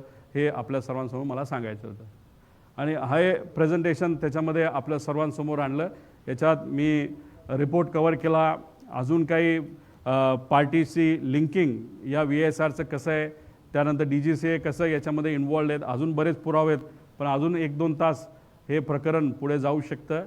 याच्यात पुढच्या काही दिवसांमध्ये दिल्लीत जाऊन, म्हणजे एकतर आमचे खासदार आहेत ते तर मुद्दा घेतीलच. काही दिवसांपूर्वी राज ठाकरे साहेबांना मी भेटलो. 2-3 दिवस सुट्टी असल्यामुळे आणि बरेच इतर कार्यक्रम काही नेत्यांचे असल्यामुळे उद्धव ठाकरे साहेबांची वेळ मागितली, ती आजची आम्हाला मिळेल. एकनाथ शिंदे साहेबांची मागितली, ती आजची त्या ठिकाणी मिळेल. CM साहेबांना मी भेटलेलो आहे. आणि मग दिल्लीत जाऊन तिथे असणारे जे कोणी इंडिया आघाडीचे सर्व नेते आहेत, खास करून राहुल गांधीजी यांची वेळ आम्ही मागितलेली आहे. पुढचे 4 दिवस दिल्लीत जाऊन तिथं बसून ज्या लोकांना भेटता येईल आणि अधिवेशनामध्ये इन्व्हेस्टिगेशन रूल 12च्या अंतर्गत दादांच्या केसचं सुद्धा आणि अहमदाबादच्या केसचं सुद्धा व्हावं अशी मागणी तिथं आम्ही करणार आहेत. आणि आमच्याकडची जी कुठली माहिती आहे ती माहिती त्या ठिकाणी आम्ही देऊ. आम्हाला काही लोकांनी सांगितलं आहे की तुम्ही एक काम करा, DGCAचं कार्यालय हे दिल्लीत आहे, दिल्लीत जाऊन FIR करण्याचा प्रयत्न करा आणि 0च्या अंतर्गत ते ट्रान्सफर करून घ्या. मी म्हणलं महाराष्ट्राचा मोठा नेता जाऊन सुद्धा मराठी माणूस म्हणून आम्ही तिथं लढतोय आणि महाराष्ट्रातच आमची केस तिथं घेतली जात नसेल, FIR घेतलं जात नसेल तर दिल्लीला कधी आम्हाला घ्यायचे, असाही प्रश्न तिथं निर्माण होतो. पण ती माहिती, जी कुठली माहिती आमच्याकडे आहे ती सर्व माहिती ही त्या पक्षाच्या नेत्यांना आणि त्या लोकांना आणि त्या DGCA ऑफिसला सुद्धा त्या ठिकाणी आम्ही पाठवून देऊ. त्यात काय इन्व्हेस्टिगेशन होते हे आपण सर्वांनी तिथं बघावं. याच्यात कुठेही आमचं राजकारण नाही. तुम्ही जर बघितलं असेल याच्या आधी लोक लढत होती, अजितदादाच्या पक्षातले काही आमदार आणि काही पदाधिकारी लढत होते, पण त्यातले काही नेत्यांनी सुद्धा झाडाबद्दल काही कमेंट केलं आहे. जय पवार जे माझे बंधू आहेत त्यांनी सुद्धा रोहित सिंगचा एक व्हिडिओ तुमच्या सर्वांसमोर त्या ठिकाणी आणलेला आहे. त्यामुळे आपापल्या लेवलला आपण सर्वजण त्या लेवलला त्या ठिकाणी लढतोय. तुमची तिथं साथ आहे, लोकांची साथ आहे. जे लोक या विषयाला साथ देत आहेत, आपल्या नेत्याला न्याय देण्यासाठी पाठिंबा देत आहेत, त्यांचे मी मनापासून आभार व्यक्त करतो. काही लोकांनी होळी साजरी केली नाही, सणासुदीचं काही कार्यक्रम साजरे केले नाहीत, लग्न पुढे ढकलले आहेत, काही लोकांनी वाढदिवस साजरे केले नाहीत. या लोकांनी सुद्धा आपापल्या पद्धतीने तिथं पाठिंबा दिला आहे. कुणी कशाची त्या कागदाची होळी केली, कुणी काय केलं, हे आपापल्या लेवलला स्वतःहून लोक पुढाकार तिथं घेत आहेत. फक्त का महाराष्ट्रातला एक मोठा नेता हा आपण सगळ्यांनी म्हणून गमावला आहे आणि त्या नेत्याला न्याय मिळालं पाहिजे. एक कुठंतरी एक उदाहरण या देशाला दाखवलं पाहिजे की लोकांनी हा विषय हातात घेतला तर न्याय मिळाल्याशिवाय राहत नाही. अशा भूमिकेत जे कोणी आहेत आणि तुम्ही सर्व पत्रकार, तुमचे पण मी मनापासून आभार व्यक्त करतो. हा लढा असाच पुढे नेऊन लवकरात लवकर न्याय देण्याचा प्रयत्न त्या ठिकाणी आपण सर्वजण करूया, एवढंच सांगतो आणि थांबतो. मराठीत काय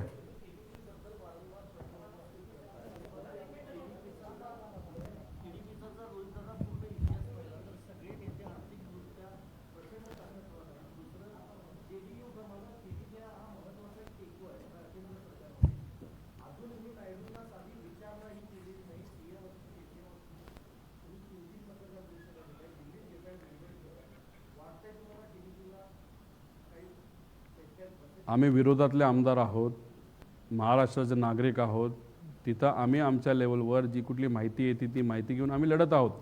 खऱ्या गोष्टी लोकांसमोर आम्ही आणतोय. कुठंतरी आता अजितदादांच्या पक्षाची सुद्धा जबाबदारी आहे की तुम्ही सुद्धा सत्तेत आहात, तुम्ही भाजपचा मित्र पक्ष आहात, जसं TDP आहे तसं तुम्ही आहात. तुम्ही तुमच्या लेवलला थोडंसं लढाई लढा, तुम्ही हा मुद्दा त्या ठिकाणी मांडा. अधिवेशनामध्ये पार्लमेंटमध्ये जेव्हा पार्लमेंट चालू होईल 9 तारखेला, तेव्हा विरोधी पक्ष नेता राहुल गांधीजींना भेटून त्यांच्या मदतीने व इंडिया आघाडीचे सर्व घटक पक्ष, त्याच्याचबरोबर एकनाथ शिंदे साहेबांच्या पक्षाला सुद्धा आम्ही विनंती करणार आहे, जे इंडियाबरोबर तिथे आहे, की त्यांनी सुद्धा तिथे मुद्दा मांडावा. पण हे बघा, आम्ही काय सांगतोय लोकांना सुद्धा कळलं पाहिजे की राजकारण काय लेवलला चाललेलं आहे, की मित्राची बाजू घेण्यापेक्षा राजकारण हे जास्त, राजकारणाला जास्त महत्त्व तिथं दिलं जातं आहे. राजकारण कसं टिकेल, सत्तेत आपण कसं राहू, हे कुठेतरी काही लोक प्रयत्न करत आहेत.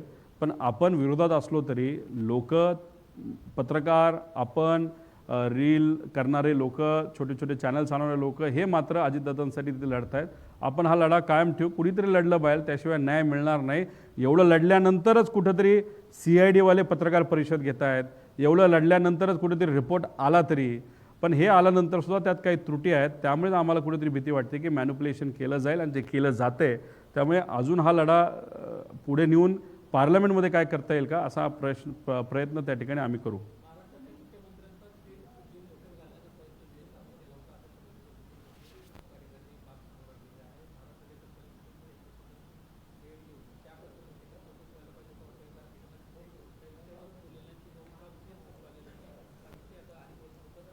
हा विषय लोकांना माहीत नव्हता. हा कदाचित एकनाथ शिंदे साहेबांना माहिती असावा, नाहीतर ते मागे बसले असल्यामुळे कदाचित त्यांना ते सांगितलं नसावं.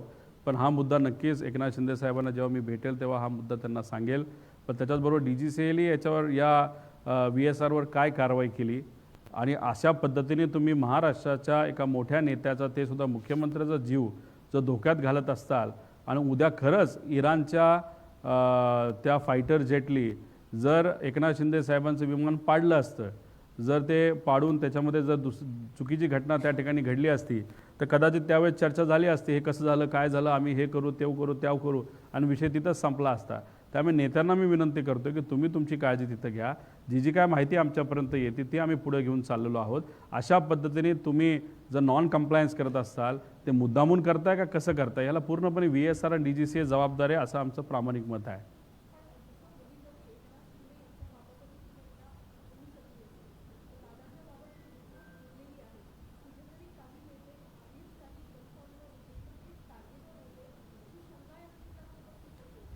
नाही, शंका नक्कीच आहे. तुम्ही जर बघितलं असेल की एकनाथ शिंदे साहेबसुद्धा आता हेलिकॉप्टर घेत असताना चांगल्या क्वालिटीचं घेतात.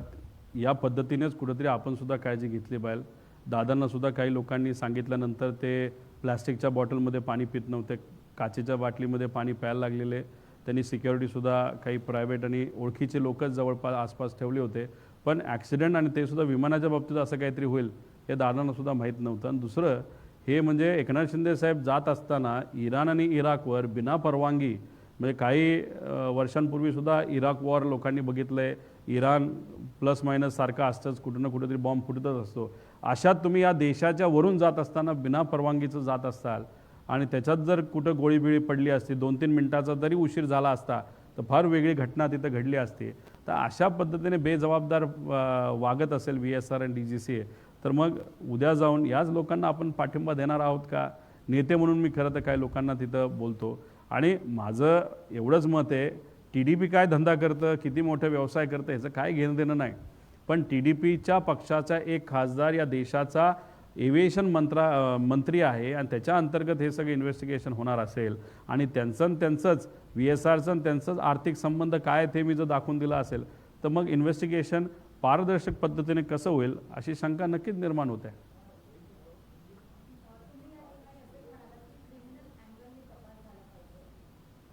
असं फक्त मीच म्हणतो असं नाही. जेव्हा अजितदादांच्या पक्षाला सांगितलं की CBIकडे एन्क्वायरी दिली गेली पाहिजे, CBI हे क्रिमिनल अँगलनीच इन्व्हेस्टिगेशन करतं. त्याच्याचबरोबर इतरही ज्या लोकांच्या मागण्या आहेत त्यांचं पण क्रिमिनल अँगल आहे. लोकांच्या मनामध्ये सुद्धा तीच इच्छा आहे आणि माझं सुद्धा मत आहे की टेक्निकल अँगल हे तिकडं बघितला जातो आहे, पण DGCAची जबाबदारी असणार आहे की टेक्निकल अँगल जास्त पुढे आले नाही पाहिजे. का? जर टेक्निकल अँगल पुढे आले तर त्यांच्यातल्या काही अधिकाऱ्यांना घरी बसावं लागेल. कारण का टेक्निकल अँगल नाही तर त्याची पूर्तता इनकम्प्लीट जर कोणी ठेवली असेल तर तो पूर्णपणे जबाबदार असतो, त्याला घरी जावं लागेल. आणि त्या DGCAमध्ये सगळेच लोक घाबरत असल्यामुळे AIBच्या अजितदादांच्या रिपोर्टमध्ये आपण बघितलं असेल तर इन्व्हेस्टिगेशन ऑफिसरचं नावसुद्धा दुर्दैवाने त्याच्यामध्ये दिलेलं नाही. त्यामुळे त्याला टेक्निकल अँगल आहे, कमर्शियल अँगल आहे आणि क्रिमिनल अँगलसुद्धा आहे, असं सुरुवातीपासून आमच्या सगळ्यांची भूमिका आहे.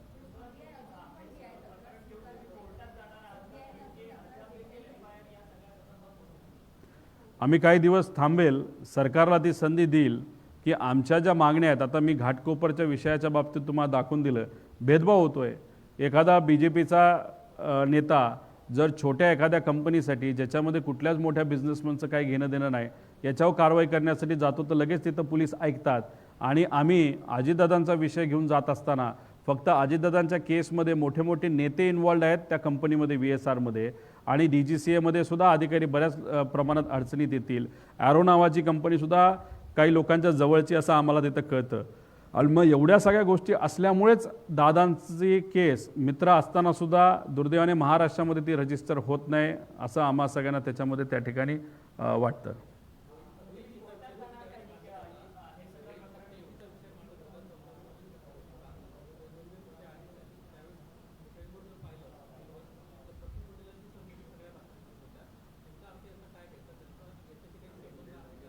नाही, तेव्हा ते मंत्री होते ना, आणि त्यांच्यावर जे काय इन्व्हेस्टिगेशन चालू होतं CBIचं प्रफुल्ल पटेलांवर, ते याच विषयासाठी चालू होतं की याच्यामध्ये कुठंतरी एअर इंडियाच्या खरेदी प्रकरणामध्ये तिथं घोळ झाला आहे, त्यासाठी CBI चालू होतं ना. ते कुठं कंप्लीट झालं आहे अजून? EDचंही कंप्लीट नाही झालं आणि CBIचंही कंप्लीट नाही झालं. आता याच्यामध्ये आमचं एवढंच म्हणणं आहे की ते जर कंप्लीट झालं असतं आणि त्याच्यामध्ये कळलं असतं की हे जे बोईंगचं विमान आहे 8 मॉडेलचं, हे जर प्रॉब्लेमॅटिक आहे, ते आधीच कळलं असतं तर एअर इंडियाने सगळी विमानं ग्राउंड केली असती. ते जे काही CBI इन्व्हेस्टिगेशन ते पुढंच तिथं गेलं नाही, ते बंदच गेलं, फ्रीजमध्ये जाऊन पडलं. आणि याच्यात आमचं एवढंच मत आहे की इन्व्हेस्टिगेशन जसं आम्हाला तुम्ही सारखं बोलवता आमचं इन्व्हेस्टिगेशन करता, तेव्हा सगळ्यांचं इन्व्हेस्टिगेशन करून तुम्ही त्याच्यात पूर्तता केली असती ना, तर इन्व्हेस्टिगेशन पूर्ण झालं असतं तर मग ही घटना घडलीच नसती. आणि ते जे पुस्तक आहे ते लिहिणारा आहे तो त्यावेळेसचा त्या एअर इंडियाचा प्रमुख होता, त्यांनी ते पुस्तक लिहिलं. ते का बॅन झालं, कशामुळे झालं, त्याच्यात काय लिहिलं आहे, हे कुठेतरी आता आपल्याला अभ्यासावं लागेल. ते पुस्तक अजूनपर्यंत मला तिथं मिळालेलं नाही.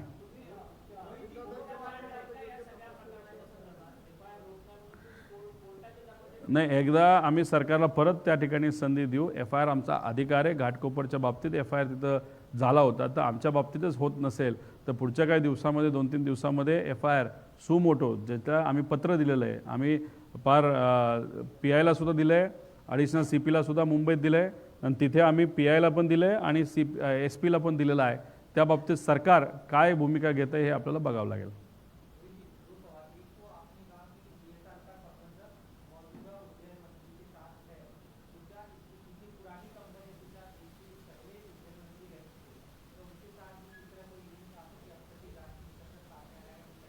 देखो, ये जो इन्वेस्टिगेशन हम कर रहे हैं, हमारे लेवल पे हम इन्वेस्टिगेशन कर रहे हैं. जो इन्फॉर्मेशन हमारे पास आ रही है, सब इन्फॉर्मेशन आपके सामने हम नहीं ला रहे स्टेप बाय स्टेप, क्योंकि वो प्रेजेंटेशन बड़ा होगा.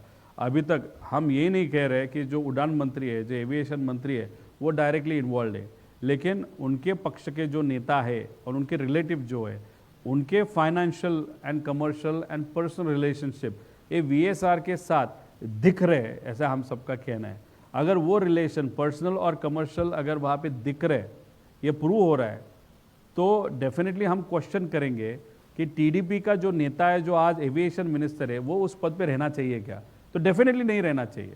एक तो ज़मीन का मुद्दा हमने दिखाया, वो ING वैश्या बैंक जो है वो हमने वहाँ पे दिखाई, उसका रिलेशन कुछ तो दिख रहा है. वो फिनिक्स का मैंने दिखाया, उसके साथ उनकी जो NBFC है उनका रिलेशन हमने वहाँ पे दिखाया, जुबली हिल्स का रिलेशन वहाँ पे दिखाया. और क्या दिखाना है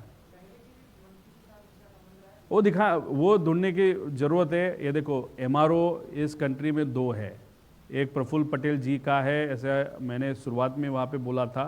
अभी उनका पार्टनर कौन है वो उनको ही मालूम होगा. और दूसरा है जो किसी और का है, अभी किसी कंपनी ने उसको भी खरीद लिया है. अभी कभी कभार ये जो मेंटेनेंस वाले लोग हैं, तो अभी ये 2 कंपनियां हैं, उसमें से इधर उधर जाते रहेंगे ना, तो इधर से कौन वहाँ पे गया है या इधर से कौन आया है, कौन वो मेंटेनेंस इंचार्ज था, जो इन्फॉर्मेशन हम मांग रहे हैं, कौन मेंटेनेंस इंचार्ज था, उसका नाम आप दे दो। अभी तक नाम AIB रिपोर्ट में भी नहीं आया।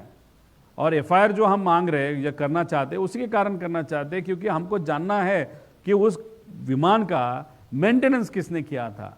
एक तो मेन मेंटेनेंस किसने किया था, जो कुछ किलोमीटर होने के बाद या आवर्स होने के बाद होता है, और डेली मेंटेनेंस जो बॉम्बे में किया गया था वो किसने किया था, ये सब चीज़ें हमको जाननी है।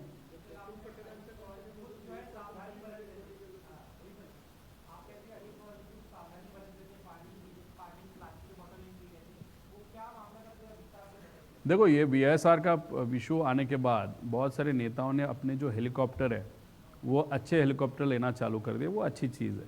लेकिन अभी भी कुछ लोग VSR का इस्तेमाल कर रहे हैं, वो गलत चीज़ है, उसका मेंटेनेंस नहीं होगा। और दूसरी बात, क्योंकि ये इन्फॉर्मेशन आने के बाद ही जो नेता है वो प्रिपेयर्ड होता है। जैसे दादा के केस में अगर आपने देखा होगा, पहले अजित दादा पहले प्लास्टिक की बोतल हो या किसी के भी घर गए तो नॉर्मल ग्लास में भी पानी पीते थे।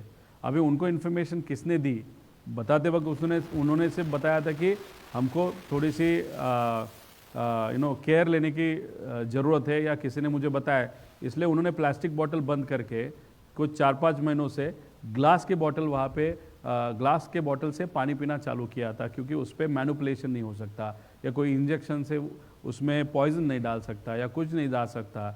उसी के साथ उन्होंने अपने जो पर्सनल गार्ड्स थे उन पे ज़्यादा विश्वास रखना चालू कर दिया था। एंड अनफॉर्चुनेटली एक्सीडेंट वहाँ पे हुआ था। अभी जो मैं एकनाथ शिंदे साहब के बारे में आपको बोला था, VSR का एक प्लेन था, ज्यूरिख जा रहा था और डावोस के लिए, तो वहाँ पे जाते वक्त उन्होंने जो VSR कंपनी है उन्होंने ईरान की परमिशन नहीं ली, इराक की परमिशन नहीं ली। इंटरनेशनल फ्लाइट में आपको जिस कंट्री के ऊपर से अगर आप जा रहे हो और स्पेशली अगर वो कंट्री बहुत हॉस्टाइल है तो परमिशन आपको लेनी पड़ती है। तो मैं एकनाथ शिंदे साहब का जो प्लेन था वो कैसे आपने इराक और ईरान के ऊपर से विदाउट परमिशन वहाँ पे लेके गया, उसके लिए वहाँ पे बहरीन आके उनको 3 घंटा रुकना पड़ा, फिर परमिशन लिया, फिर उड़ाया। अगर वैसे ही 2 मिनट का डिले होता तो ईरान के जो पायलट्स है या जो भी उनके फाइटर जेट्स है वो उस एकनाथ शिंदे जी का जो प्लेन है वो गन डाउन भी कर सकते थे। अभी ये जो इन्फॉर्मेशन है वो हमारे पास आई है, अभी ये इन्वेस्टिगेटेड करने की ज़रूरत है। वो अगर प्रॉपरली इन्वेस्टिगेट करने के बाद अगर प्रॉपर पेपर वर्क अगर सामने लाया, या एकनाथ शिंदे साहब को जाके आप पूछ सकते हो ये इंसिडेंस हुआ था क्या, उनको इस इंसिडेंस के बारे में मालूम है क्या, उस इंसिडेंस के बारे में कुछ पेपर मेरे पास है, वो आगे लेके मैं आऊँगा।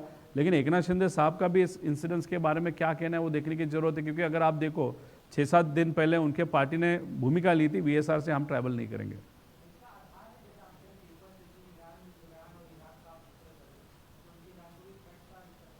नहीं, देखो, अगर कोई भी बंदा है बाय प्रोटोकॉल या बाय प्रोसेस, अगर आप भारत से ज्यूरिख जा रहे हो, 8 घंटे का फ्लाइट है, आपका प्लेन जो है लेगेसी 600 था शायद, वो लेगेसी 600 4 घंटा आराम से जा सकता है। तो रीफ्यूलिंग बहरीन में होने वाला था जो हुआ, उसके बाद फ्लाइट प्लान देना पड़ता है, मतलब पूरा फ्लाइट प्लान ज्यूरिख तक देना पड़ता है। उन्होंने बहरीन में वो प्लेन रुकाया, फुल किया पेट्रोल, उसके बाद जब उड़ा और ईरान में गया तब वहाँ पे इंटरसेप्ट हुआ या उनको मैसेज दिया ईरान के डिफेंस ने, बॉस अगर और ज़्यादा रुकोगे तो हमको ये प्लेन गिराना पड़ेगा। दैट मीन्स वो परमिशन नहीं ली थी। अब भाई महाराष्ट्र का मुख्यमंत्री अगर ट्रैवल कर रहा है, ज्यूरिख जा रहा है, महाराष्ट्र के हित के लिए जा रहा है, जाते वक्त अगर फ्लाइट प्लान में आप इंफॉर्मेशन उस देश को अगर नहीं दे रहे हो, अगर उस वक्त कुछ होता तो किस पे ऊपर जिम्मेदारी आप डालते हैं। यहाँ पे हम लड़ तो रहे VSR, DGCA या कोई ऐसा पॉलिटिकल या कमर्शियल व्यक्ति जो इस पे जिम्मेदारी हो सकता है। अजित दादा के केस में वहाँ पे तो केस ईरान पे ठोक देते कि उसने कुछ किया, जैसे वो कभी भी एक आध प्लेन इधर उधर जाता है वो उड़ा देते हैं, वैसे एकनाथ शिंदे जी का प्लेन उड़ा दिया, खत्म विषय, ऐसे भी हो सकता था। तो अभी उसके पीछे क्या है वो इन्वेस्टिगेट करने की भी जरूरत है। हम दादा के लिए तो ट्राई कर रहे हैं, लेकिन उनके बारे में क्या हुआ था वो DGCA या किसी और ने प्रॉपरली इन्वेस्टिगेट करने की जरूरत है, क्योंकि बहुत बड़ा वो इन्वेस्टिगेशन वो ऑपरेशनल फ्लॉ था। अभी वो इंटेंशनल था या गलती से हुआ वो देखने की जरूरत है।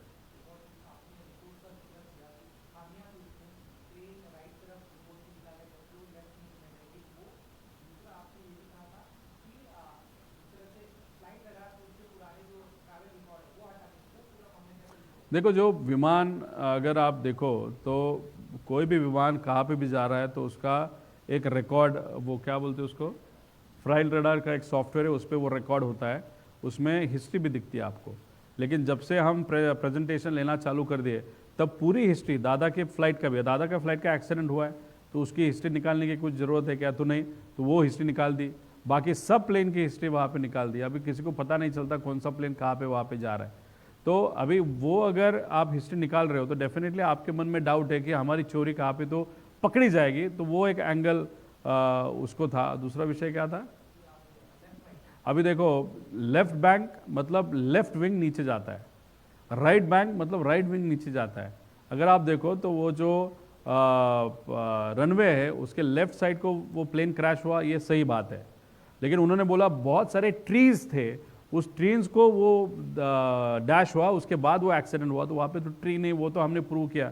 और फिर वो राइट बैंक हुआ था, ऐसे रिपोर्ट में बताया। लेकिन अगर आप वीडियो देखो तो left bank okay left side को वहाँ पे वो क्रैश हुआ था। अगर आप इन्वेस्टिगेशन कर रहे हो तो अच्छी तरीके से तो करो, यहाँ पे कुछ भी आप इंफॉर्मेशन दे रहे हो और इस इंफॉर्मेशन पे सीबीआई और सीआईडी फर्दर इन्वेस्टिगेशन करने वाला है, तो पहला ही इन्वेस्टिगेशन अगर फ्लॉ आप कर रहे हो तो आगे जाके न्याय कैसे मिलेगा? इसीलिए तो वीके सिंह ने मेरे बंदे को फोन करके वहां पे गाली देके नीचे से लेके ऊपर तक लोग हमारे हाथ में हैं, और एआईबी ने रिपोर्ट दिया ना, मतलब उनका रिलायंस जो है वो रिलाय किस पे हो रहे हैं, तो एआईबी के रिपोर्ट पे, डीजीसीए पे वो रिलाय हो रहे हैं। इसलिए हमारा कहना है कि इंटरनल कमेटी 11 के अंतर्गत वो रिसर्च नहीं होना चाहिए, वो 12 के अंतर्गत चाहिए, और हमारी भी इन्वेस्टिगेशन वैसी होनी चाहिए, एक अलग बॉडी के माध्यम से, एक अलग बॉडी वहाँ पे करके। और जो अहमदाबाद में एक्सीडेंट हुआ था वो भी 12 के अंतर्गत वो इन्वेस्टिगेशन होना चाहिए, क्योंकि डीजीसीए के बहुत सारे लोग भी इसमें जिम्मेदार है, ऐसे हम सबका कहना है।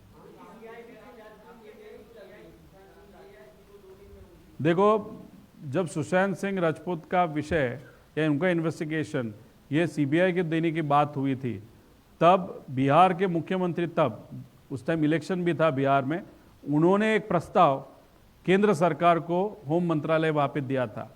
आज भेजा, 2 दिन के बाद सुशांत सिंह के बारे में सीबीआई का इंक्वायरी का प्रस्ताव ये 2 दिन में एक्सेप्ट हो गया। अभी महाराष्ट्र का एक बहुत बड़ा नेता इस एक्सीडेंट में अगर गुजर जाता है, उनका इन्वेस्टिगेशन सीबीआई के माध्यम से हो, ऐसे उनके ही पक्ष के लोग चाहते हैं, ऐसे पत्र तो दिया, 18 दिन हो गए, अभी तक सीबीआई के बारे में क्या हुआ किसी को मालूम नहीं। तो ये अभिनेता हो या एक कॉमन मैन हो या नेता हो, सब लोग हमारे लिए इंपॉर्टेंट है।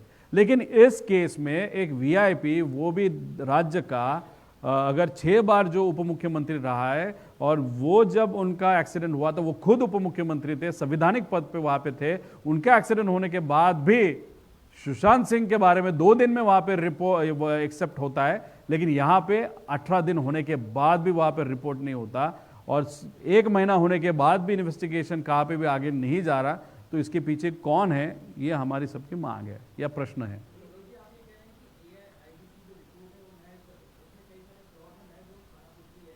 सिर्फ दिखाने के लिए वो है, उसमें बहुत सारी डिस्पेरेंसीज है, वो आपको हमने बताई, उसके बारे में क्या करना चाहिए वो भी हमने बताया था। और ये जो इन्वेस्टिगेशन जानबूझ के उसको लेट क्यों किया जा रहा है, क्योंकि ये वीएसआर के लोग, डीजीसीए के लोग साथ में इकट्ठा बैठते हुए पेपर वर्क वहाँ पे कर रहे हैं, मतलब जो गलतियाँ उनकी हुई है वो कुछ छुपाने का काम वो कर रहे हैं, क्योंकि अगर वो गलतियाँ सामने आएगी तो वीएसआर को, तो वीएसआर के ऊपर कार्रवाई करनी ही पड़ेगी, उसके ओनर्स के ऊपर कार्रवाई करनी पड़ेगी। लेकिन ये वीएसआर को अलाउ किया ये डिस्पेरेंसीज या गलतियां करने के लिए, इसलिए डीजीसीए के बहुत सारे बड़े बड़े जो अधिकारी है वो भी इसमें अटकेंगे। इसलिए अधिकारियों को बचाने के लिए और वीएसआर को बचाने के लिए, वीएसआर का क्यों बचा रहे वो तो हमने बताया, बहुत बड़े बड़े नेता इसके पीछे है, इस वीएसआर के कंपनी, वो तो हमने बताया, और अधिकारी खुद को बचाने का कोशिश करेगा तो वो वहाँ पे बचाने की कोशिश वहाँ पे कर रहे हैं। इसलिए यहाँ पे सिर्फ बचाने का खेल चल रहा है, अजित दादा को न्याय देने का यहाँ पे कोई भी प्रश्न नहीं है, या यहाँ पे कोई भी एफर्ट किसी से भी वहाँ पे लिए जा रहे जो सत्ता में, ऐसे हम सबको नहीं लगता।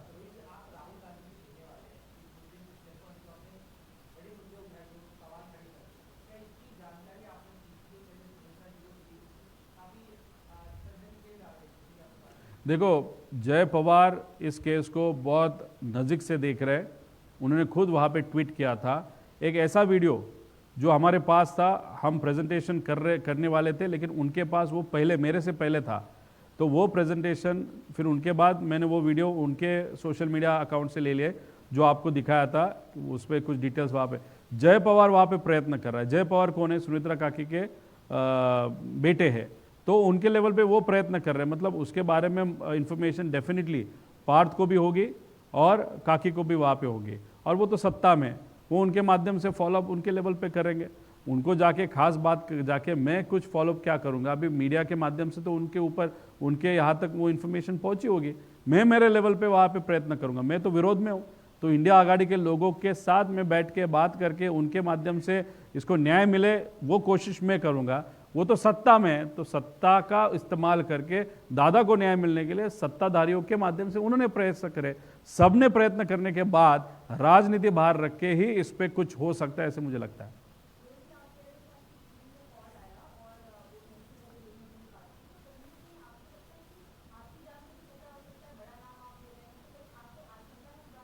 देखो, शंका तो सबको है।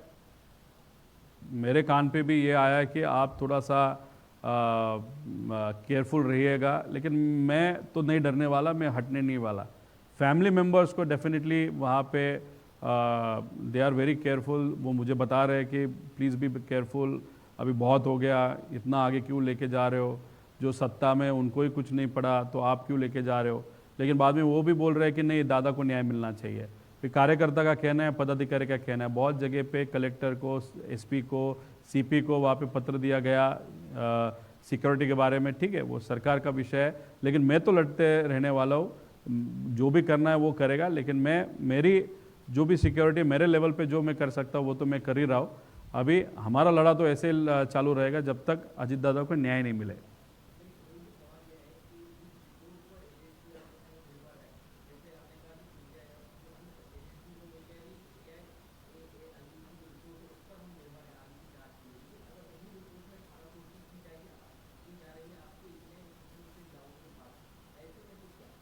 देखो, सेक्शन 3 जो AIB का रिपोर्ट होता है, सेक्शन 3 के अंतर्गत अगर आपने देखा तो वहाँ पे उन्होंने वो इन्वेस्टिगेशन इसलिए करते हैं कि इस एक्सीडेंट में क्या हुआ, वो क्रिमिनल एंगल से या लाइबिलिटी किसी के ऊपर डालना है, उस एंगल से वो इन्वेस्टिगेशन नहीं करते। आगे जाके ये एक्सीडेंट नहीं होना चाहिए, इसलिए वो इन्वेस्टिगेशन करते हैं। CID के साथ बात करने के बाद उनको हमने बहुत सारे प्रश्न पूछे, ये इन्फॉर्मेशन दी, वो इन्फॉर्मेशन दी, ये डॉक्यूमेंट दिया, वो डॉक्यूमेंट दिया। उन्होंने बोला AIB का रिपोर्ट आने दो, फिर उसके बाद ही हम इन्वेस्टिगेशन को आगे लेके जा सकते हैं। अगर AIB ये DGCA के अंतर्गत आती है, और DGCA अगर ये मंत्रालय एविएशन के अंतर्गत आता है, अगर मंत्री का बहुत बड़ा उसका नेता अगर VSR के साथ कमर्शियली और पर्सनली इन्वॉल्व है, तो कैसे वो नेता या मंत्री अपने DGCA को, AIB को बोलेगा कि ये पारदर्शक पद्धति से या ट्रांसपेरेंट पद्धति से इन्वेस्टिगेशन होना चाहिए? हमारा डाउट है। इसलिए ये DGCA के माध्यम से कुछ नहीं होने वाला। AIB का रिपोर्ट है, उसमें बहुत सारी त्रुटियां हमने वहाँ पे दिखाई, तो रूल 12 के अंतर्गत एक अलग कमेटी बना के ही इन्वेस्टिगेशन ये प्रॉपरली हो सकता है। और 12 रूल के अंतर्गत हम बाहर के इन्वेस्टिगेशन एजेंसी को भी इसमें इन्वॉल्व कर सकते हैं। सिर्फ हमारी ये मांग है, ऐसे नहीं।